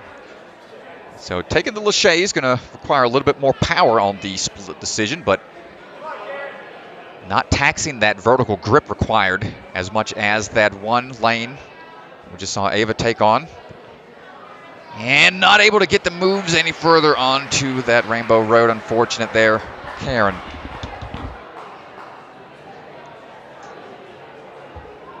It's a tough burnout course on both sides. Annabella Heinrichs stepping up to the platform right now.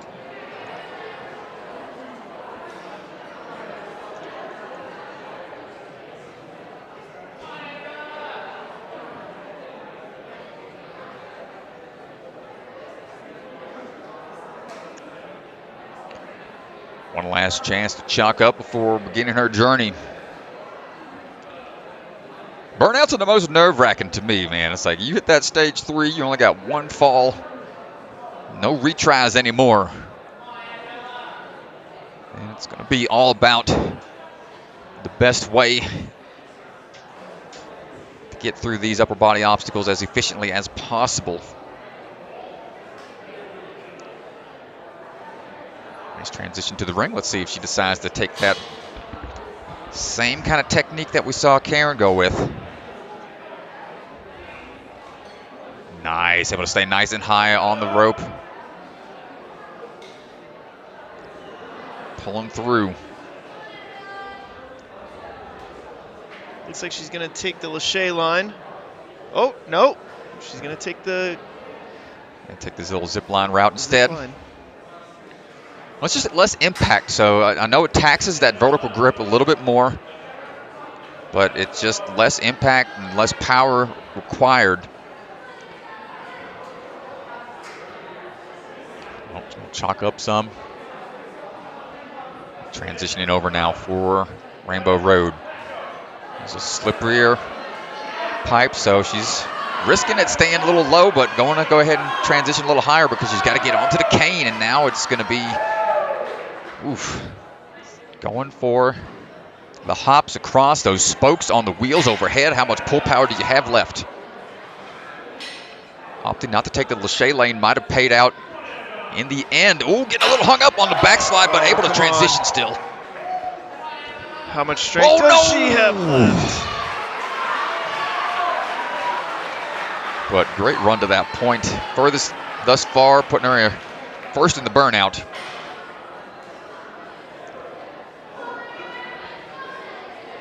Yeah, here's a look. She went to try to rest a little bit, and the hand just gave out. Oh, no, man. Yeah, you just see her shake her head. Didn't expect it to slide that much that soon. Tough break. Megan O'Toole on the move. See which way she decides to go when it comes down to the split decision if we get there. Swinging in. Check the rope tech. Needs to be a little higher up on the grab here. Maintain strong hold. Try to transition. I like how she's bopping down, like choking down a little bit. Nice move.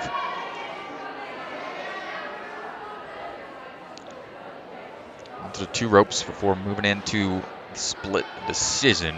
Which way is it going to be? Man, and ropes being that early in a burnout, that's so taxing. Yeah, those are the, I want to say the polyurethane style braid, so those are a lot slicker than your typical manila braid, the brown kind that you see with a lot of fibers, and no problem on the vertical grip nunchucks. Moving quick. Let's see if she can maintain that rhythm. On now for Rainbow Road. Oh, looking confident here, just one-handing through. Now it's going to be a little bit of a challenge on the cane. We got to do some hops here. Trying to find some leverage. Got to get around that spoke to help with the transition back to the other side. Do you have the pull power? And she gets hung up on the move, not able to get a little further into it, but quickly to that point.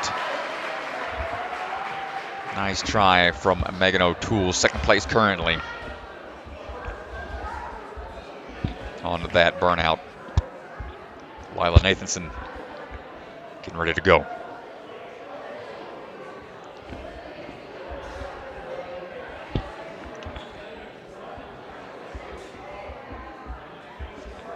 Here we go as she starts to work her transitions on the pegs. Trying to find her swing rhythm here for the ring. Oof. Fingertips on the reach, but able to maintain grip and transition to it.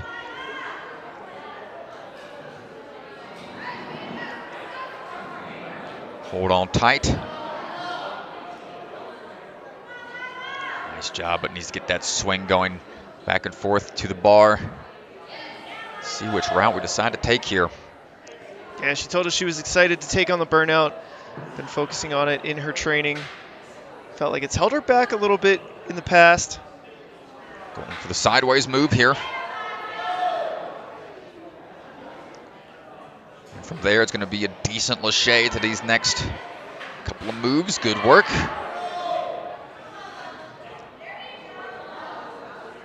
Just going to shake out a little bit. Chalk up just a bit more before heading on to Rainbow Road. Nice, come on, let's get it, Lila. Vertical grip being taxed here. And not quite there, unfortunate onto the Rainbow Road, but making it through the lache lane. Put her into 3rd right now on the burnout. Emily Keener at the start line, ready to go.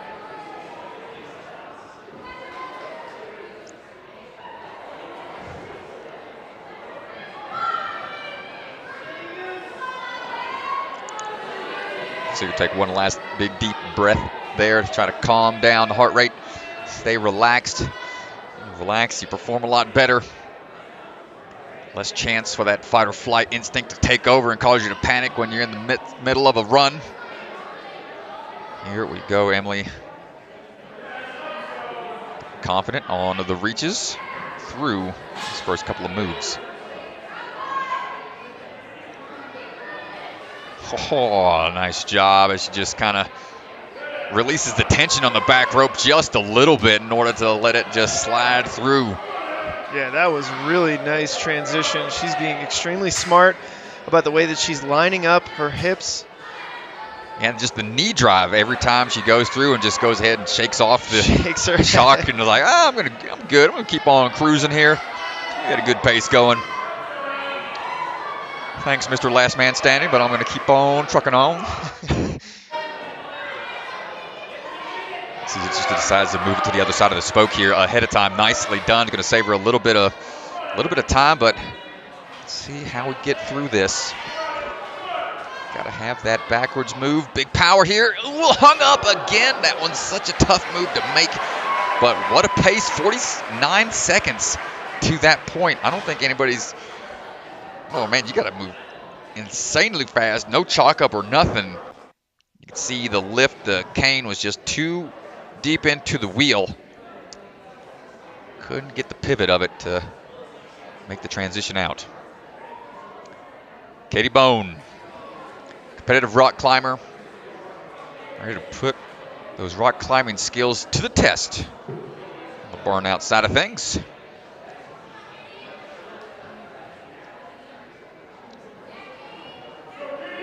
Out to the rope.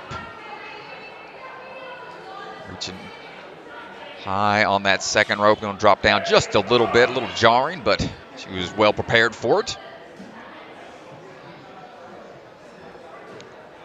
Swinging in. Let's see which lane she decides to take. Opting to grab a little chalk here. Yeah, and I think you got two different styles for the burnout for athletes. Athletes who can regenerate, take their time, and athletes who have a little bit more power and they just want to speed through everything so that they don't, because they can't regenerate as well. I'm certainly in the category you can't regenerate. I think Katie, certainly with her rock climbing experience, she'll be able to gain more strength if she takes a little bit of rest. Yeah, knowing how to like dead hang and just recover on a bar when she's used to doing that on like tiny fingertip ledges on rock holds. Able to shake out, re-chalk, keep on moving. Nice job here transitioning through Rainbow Road. Got to get onto that cane for that next touch point. See what she decides to do here. How does she want to make the move? Got to hop over the first one. That puts her in third place so far for the burnout, so she's going to have to clear this obstacle if she wants to get a better spot. Oh, not able to make the jump. Another athlete hung up. Third place across the board for Katie Bone.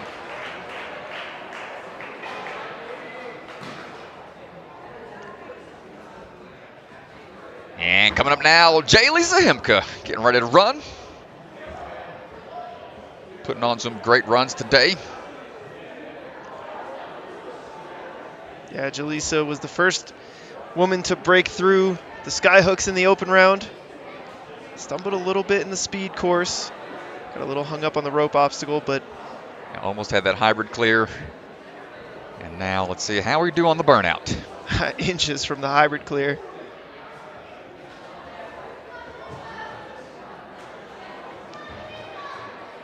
Hold on tight. Transition over to the ring.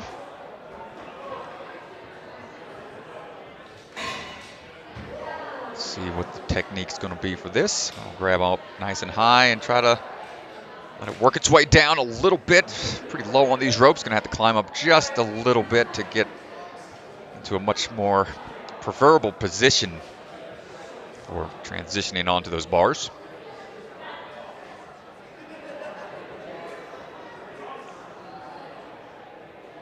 Here we go. Which route we're going to take? Going to head over to the Lachey's. Yep, going to stay right here on this lane. Going to go for that sideways grab. Back down to the bars. Woof. Now it's another big up move here. Oh, nope. Yeah, just straight across. Can be a little deceiving sometimes, but moving into that last bar. Wants to keep on cruising. Just chalk up when she can. Cannonball is going to be the last little bit of a breather for those hands before moving on back to that vertical grip here. Feels it a little bit and decides to grab a little bit more chalk. And not enough vertical pinch grip there. But she took second in the hybrid. Sixth right now in burnout. It's a good day for Jalisa other than that misstep on the speed course. Yeah, and for focusing more on basketball, that's still some good performances from Jalisa. It's always good to take a breather from Ninja from time to time and explore other sports, do some cross training. Down to our final two athletes, Ashley Bergstrom, Taylor Greene. And this season strat, we've only had one burnout clear, and it's from Sadie Berger at Hopsville Academy, which was the first competition. Other than that, we have not seen a burnout clear on the women's side this season. 2 athletes to go. Can we see one more or 2 more this season? Come on, Ashley. Hold tight. She's got some great explosive LaJoie power, so I expect her to take the LaJoie lane potentially. She can get LaJoie up to 14 feet. I believe that's what she said her record is. But may want to save some of that power for later on, so was it incorrect in my prediction? Going straight on to that zip line instead.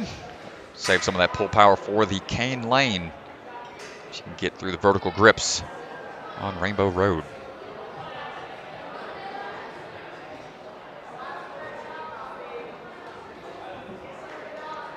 Chalk up just a bit more. And the variety of textures you got to deal with here, like you just can't feel too confident on everything. You got metal, you got wood grips, you got rope, you got rock holds, grip tape. Like everything feels different, so you don't know how exactly it's going to pan out. Just got to squeeze for dear life every time. Sliding a little bit.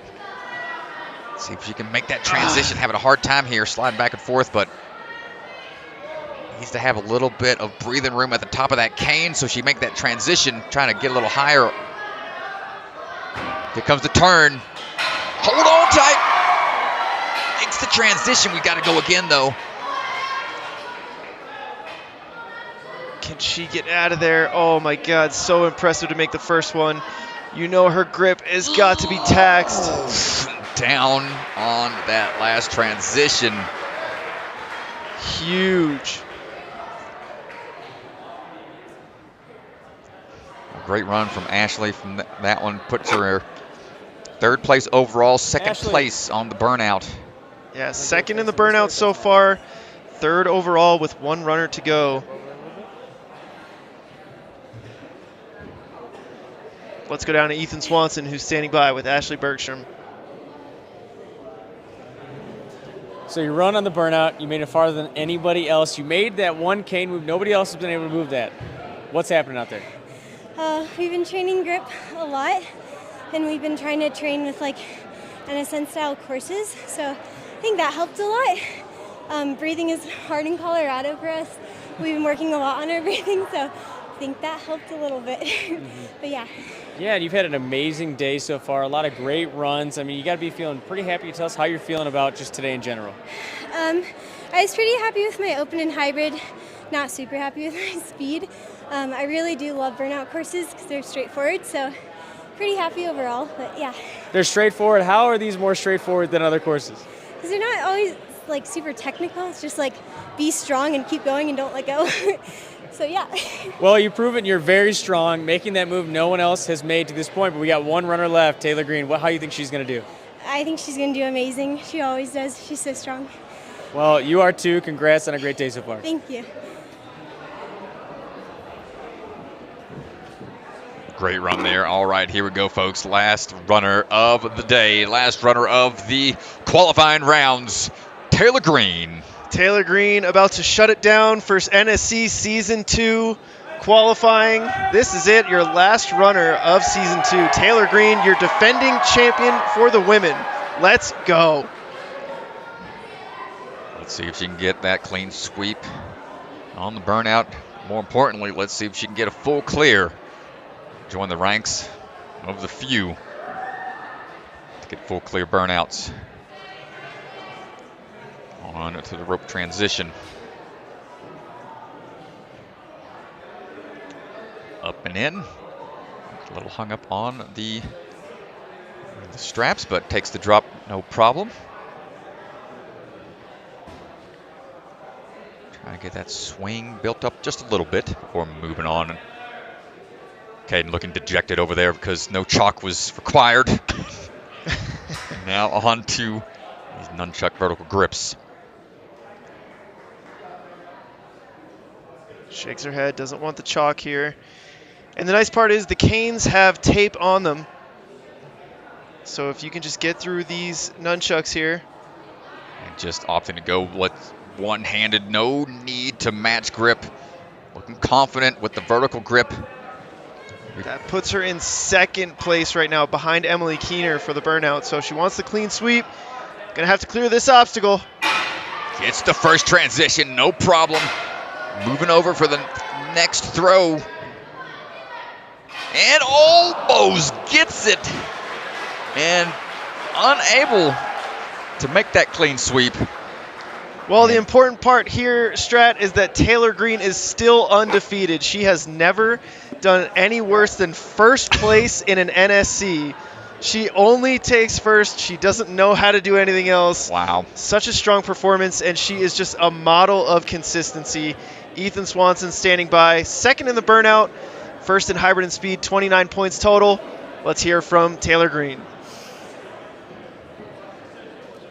So, first place in the hybrid, first place in the speed, second place in the Burnout, 1 point away from a clean sweep.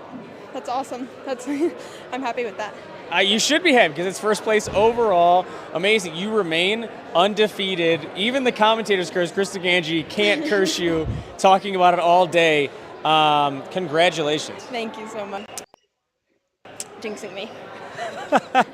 I think he tried. No, he didn't try really, but congratulations. It's amazing. I mean, so where's your confidence level going into the championship, which is in 2 weeks? I'm super excited. I'm super happy, but I know it's going to be like a tough field, so I'm ready for it.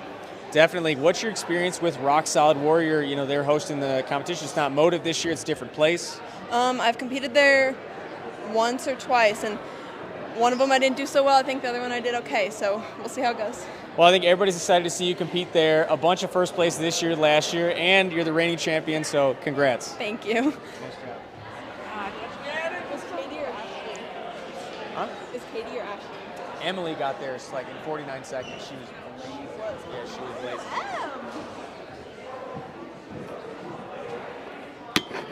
Well, congratulations to Taylor Greene. Let's go ahead and take a look at your final standings for the women's leaderboard. Huge congratulations. And Emily Keener, first place on the Burnout. So impressive. And I think it all came down to that rope move where she just had a little bit of backswing and pulled right through on the ropes. And that was the difference right there. Yeah. Let's take a look. Taylor Greene, first place, still undefeated. Emily Keener in second place, and Katie Bone, your top three. Congratulations to those women. And all the other women that you see here will be qualified for the championship. There were 6 already qualified, so the remaining 4 will make the championship. We'll see all of them competing in 2 weeks at Rock Solid. Yeah, great stuff to all the competitors. Awesome performances across the board. And this was a long, grueling day for these athletes. I'm sure they're ready to get home and relax. But who am I kidding? They're ready to go out there for some redemption time. They're going to be playing on all these obstacles for a little bit longer, I'm sure, trying to get some redemption on whatever obstacles gave them a hard time. And we'll see some crazy videos all over their social medias in a bit. Just want to say one more time, thank y'all so much for hanging out with us all day long, all season long. It's been a blast. We got one more big event coming to your way at Rock Solid Warrior in just a couple of weeks for the grand finale of Season 2. Be really excited to call the action there one more time for the summer kicks off. Got a long break before our next couple of events, but thanks so much, folks. So we're going to have some time before the podiums are set up. But, man, shout out to the sponsors as well, making these events possible. If you liked what you saw, folks, don't forget you can like, share, subscribe. All that jazz would be greatly appreciative, and it would help our channel grow some more at 2.62 right now of 1,000 followers, 2,500 followers on the YouTube channel. Still trying to grow that bad boy as much as we can to make this sport continue to grow as well. Give these athletes a reason to keep on growing. But here we go down to Swan. So we're going to go down to the floor with Ethan Swanson, who is going to be there down for our podiums. Awesome. Do you want to bring those out? Shout out to Brandy Lebsack, Caden's mom. Does so much work here at Ninja Intensity. Yeah, shout out to the whole Intensity crew on awesome resets. Making sure things are running smoothly. Might be record time getting out of here. It's 8:38. We might be done before 9 o'clock. My goodness. All right, so let's go down to the floor with Ethan Swanson for the podiums. attention, everyone. Time for podiums. Thank you, everybody, for coming today. But it's time to announce our top athletes, starting with the men's division. Today, we're going to bring up top 5 because thank you to Bucket of Chalk. Everyone gets a bucket of chalk, little chalk guy.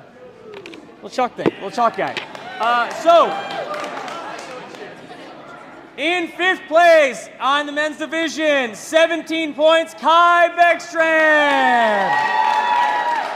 Grab one out of here. Just grab one. Just over here. Yep, right over here. Thank you. 3rd and 4th place were actually tied with 19 points. We had to go to tiebreaker. In 4th place, Jackson Erdos. Grab one of these guys. Oh, okay. Cool. Thank you, man.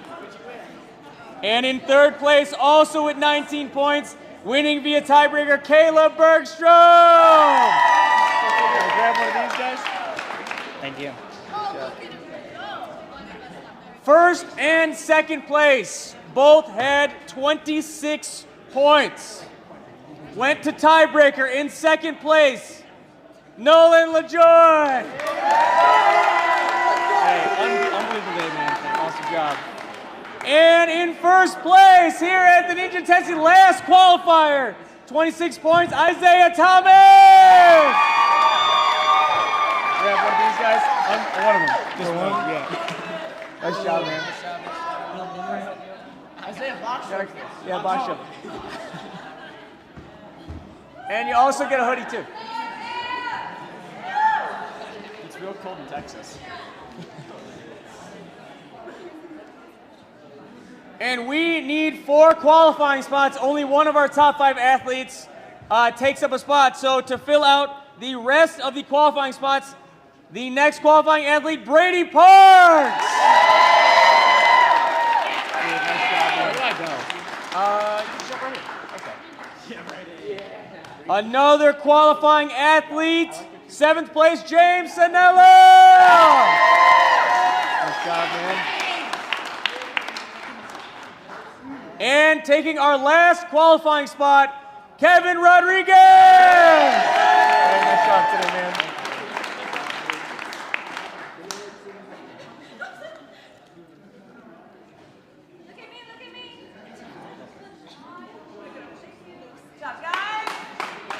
Thank you, gentlemen. You guys hop down. Oh, you didn't jump all the way down? Nah. And in the women's division, our top 5, 5th place, there was a 5-way tie on points. 5th place through 9th place all had 13 points, so we went to tiebreaker. It's never happened before. 5th place, Jalisa Chimka. Grab one of these guys. Thank you. Awesome job. In 4th place with 20 points, Ashley Bergstrom. Good job today. Thank you. In 3rd place with 22 points, Katie Bone.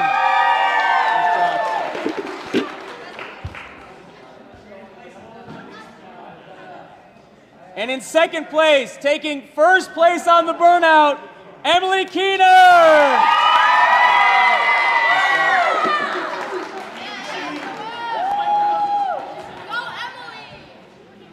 And today's champion, 1st place, 1 point away from a sweep, 29 points, Taylor Greene.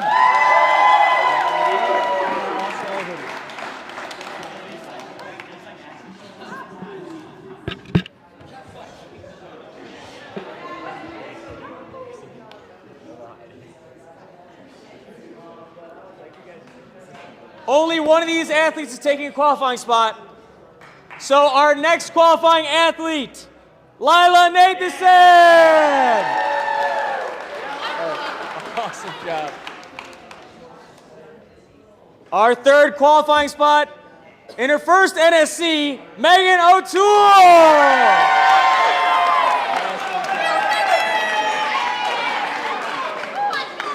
And the last qualifying spot goes to Ava Colasanti.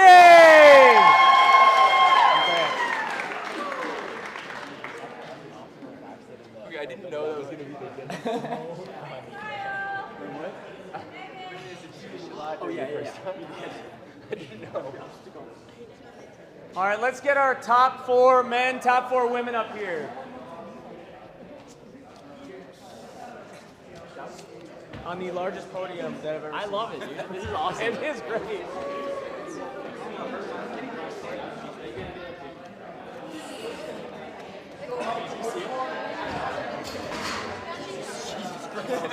Don't go back there. Nobody go back there.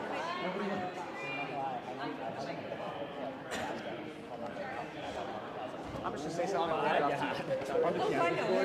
was like, oh, guys. Hand it to Max. If you want to get it. Thank you, guys. Awesome job.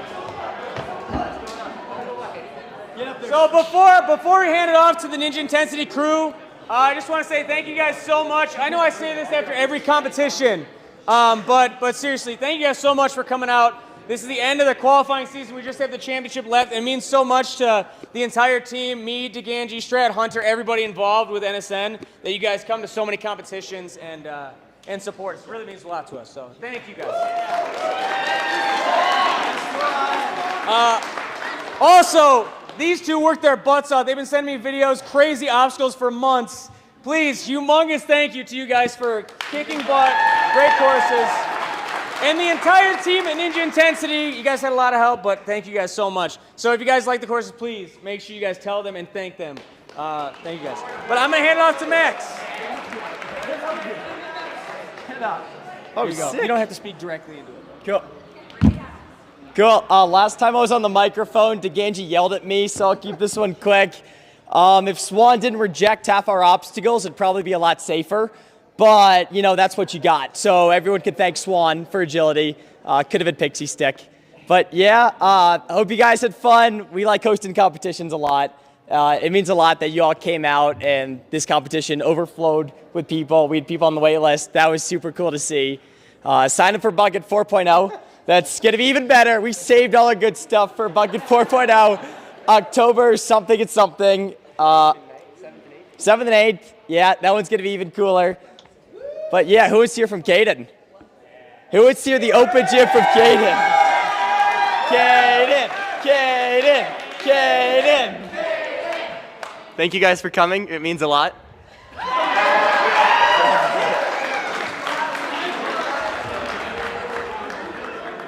Sick. Couple more notes. Brandy says, pick up your trash. She says upstairs is a mess, so pick your stuff up, please. We're going to give you guys 10 minutes of open gym. The speed and burnout stuff is up. Play on whatever's matted. Don't move stuff.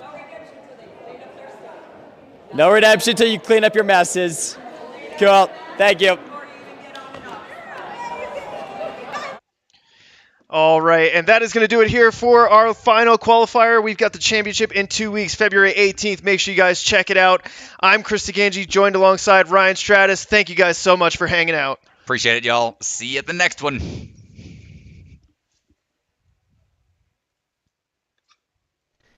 Ninja Sport Championship is brought to you by Role Model Software. They craft custom software tailored to fit your business needs, and they're also the makers of Ninja Master and Lightning CAD. Silent Ninja, check out their website for exclusive ninja holds and ninja training equipment. Celebra Family Restaurants, supporters of the Ronald McDonald House, helping families and children in need. Consider donating today. Biagi Bros, a full-service logistics company with 3PL and supply chain solutions with warehouses and truck terminals scattered across the U.S. League of Ninja Warriors, check out their website for exclusive ninja collectibles. Ocean Needs Everyone, the nonprofit organization dedicated to helping save our oceans. And Bucket of Chalk, our official chalk sponsor. Reach into the bucket and grab some chalk today. Have you ever experienced extremely sweaty hands? Not knowing where to step on agility? Being unlucky on special delivery? Or being absolute trash at Double Dipper? Then Bucket of Chalk is the right chalk for you. Side effects may include extremely grippy hands, even after washing them. Always know where to step on agility. Adds a bit of extra luck on special deliveries, and it tastes like success.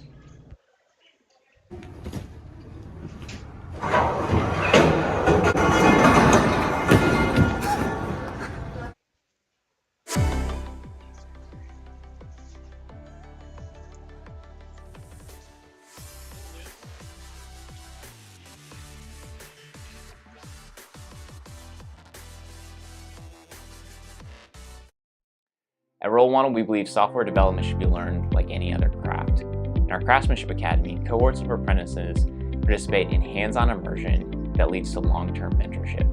All of this under the supervision of experienced software craftsmen. Most of the academy you spend just in a room working with other people that are also struggling to figure out the same things. And it's actually much faster that way because they figure things out when you don't know them and you help them figure the things out that you figured out. One of the phases of the academy is shadowing phase, where you get to work under a mentor and take all of the practical skills you're learning and apply them directly to a real project. Working in the academy taught me to write business-ready software in a way that I could take my experiences and translate them to the real world. And I could see the results, and I could see people using the software and the utility and the value that it provides. If the Craftsmanship Academy sounds like a fit, I'd encourage you to reach out. Hi, my name's Enzo D. Ferrari Wilson, and I am the founder of the ocean conservation organization Ocean Needs Everyone, and we are proud to be a sponsor for Ninja Sport Championship Season 2. I'm here to tell you today about 3 reasons why you should help the ocean. 1, there's so much left to discover in the ocean. 91% of marine species are still undiscovered. 2, if we don't help soon, there's a projection that by 2050, there will be more plastic in the ocean than fish. 3, without the ocean, we wouldn't even be here right now because it gives us 65% of our oxygen. So even if you don't live near an ocean, go out and pick up some trash because it will make a difference. And one final bonus reason why you should save the ocean is because it's nice and refreshing.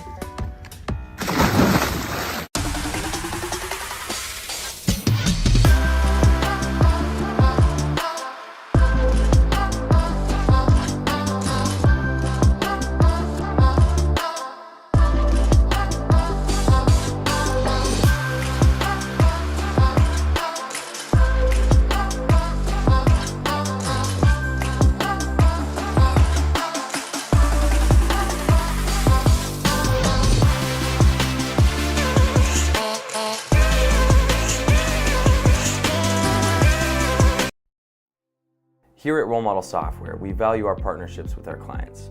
Listen as Dr. Eric Freeman talks about our partnership with Cultivate Leadership Institute. CLI was trying to find which software company we want to partner with. We talked with a number of different ones, but the thing that made Role Model stand out was the connection that we had with them. So if you're trying to figure out how do I select the right company for us, you need to make sure that you don't just do that digitally. It's not just an email, it's not just a Zoom call. You need to make sure that you get face-to-face with these individuals to make sure that your mission and your vision align so that you're creating the product that you want to create. And Role Model has the ability to do that. They're very personal, they care about your product, they care about you personally, and they want to help deliver the product that you need. If you're curious if Role Model could be the right fit to partner with you, reach out to us today. We'd love to talk to you.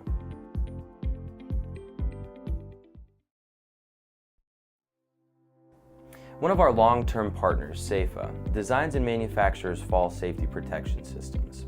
Over the years, they keep investing in their software because of the incredible return on their investment, like seeing their quote times going from 4 hours to just about 30 minutes. That's an 80% time savings. The design software that Role Model created for Safa automates their design process to produce instant estimates, 3D visualization, parts list breakdowns, and more. Once finalized, their system automatically sends the design to the manufacturing team, reducing production lead times by 3 to 4 days. Are you curious to see what a custom software solution could do for your business? Schedule a free consultation today and we'd love to talk to you.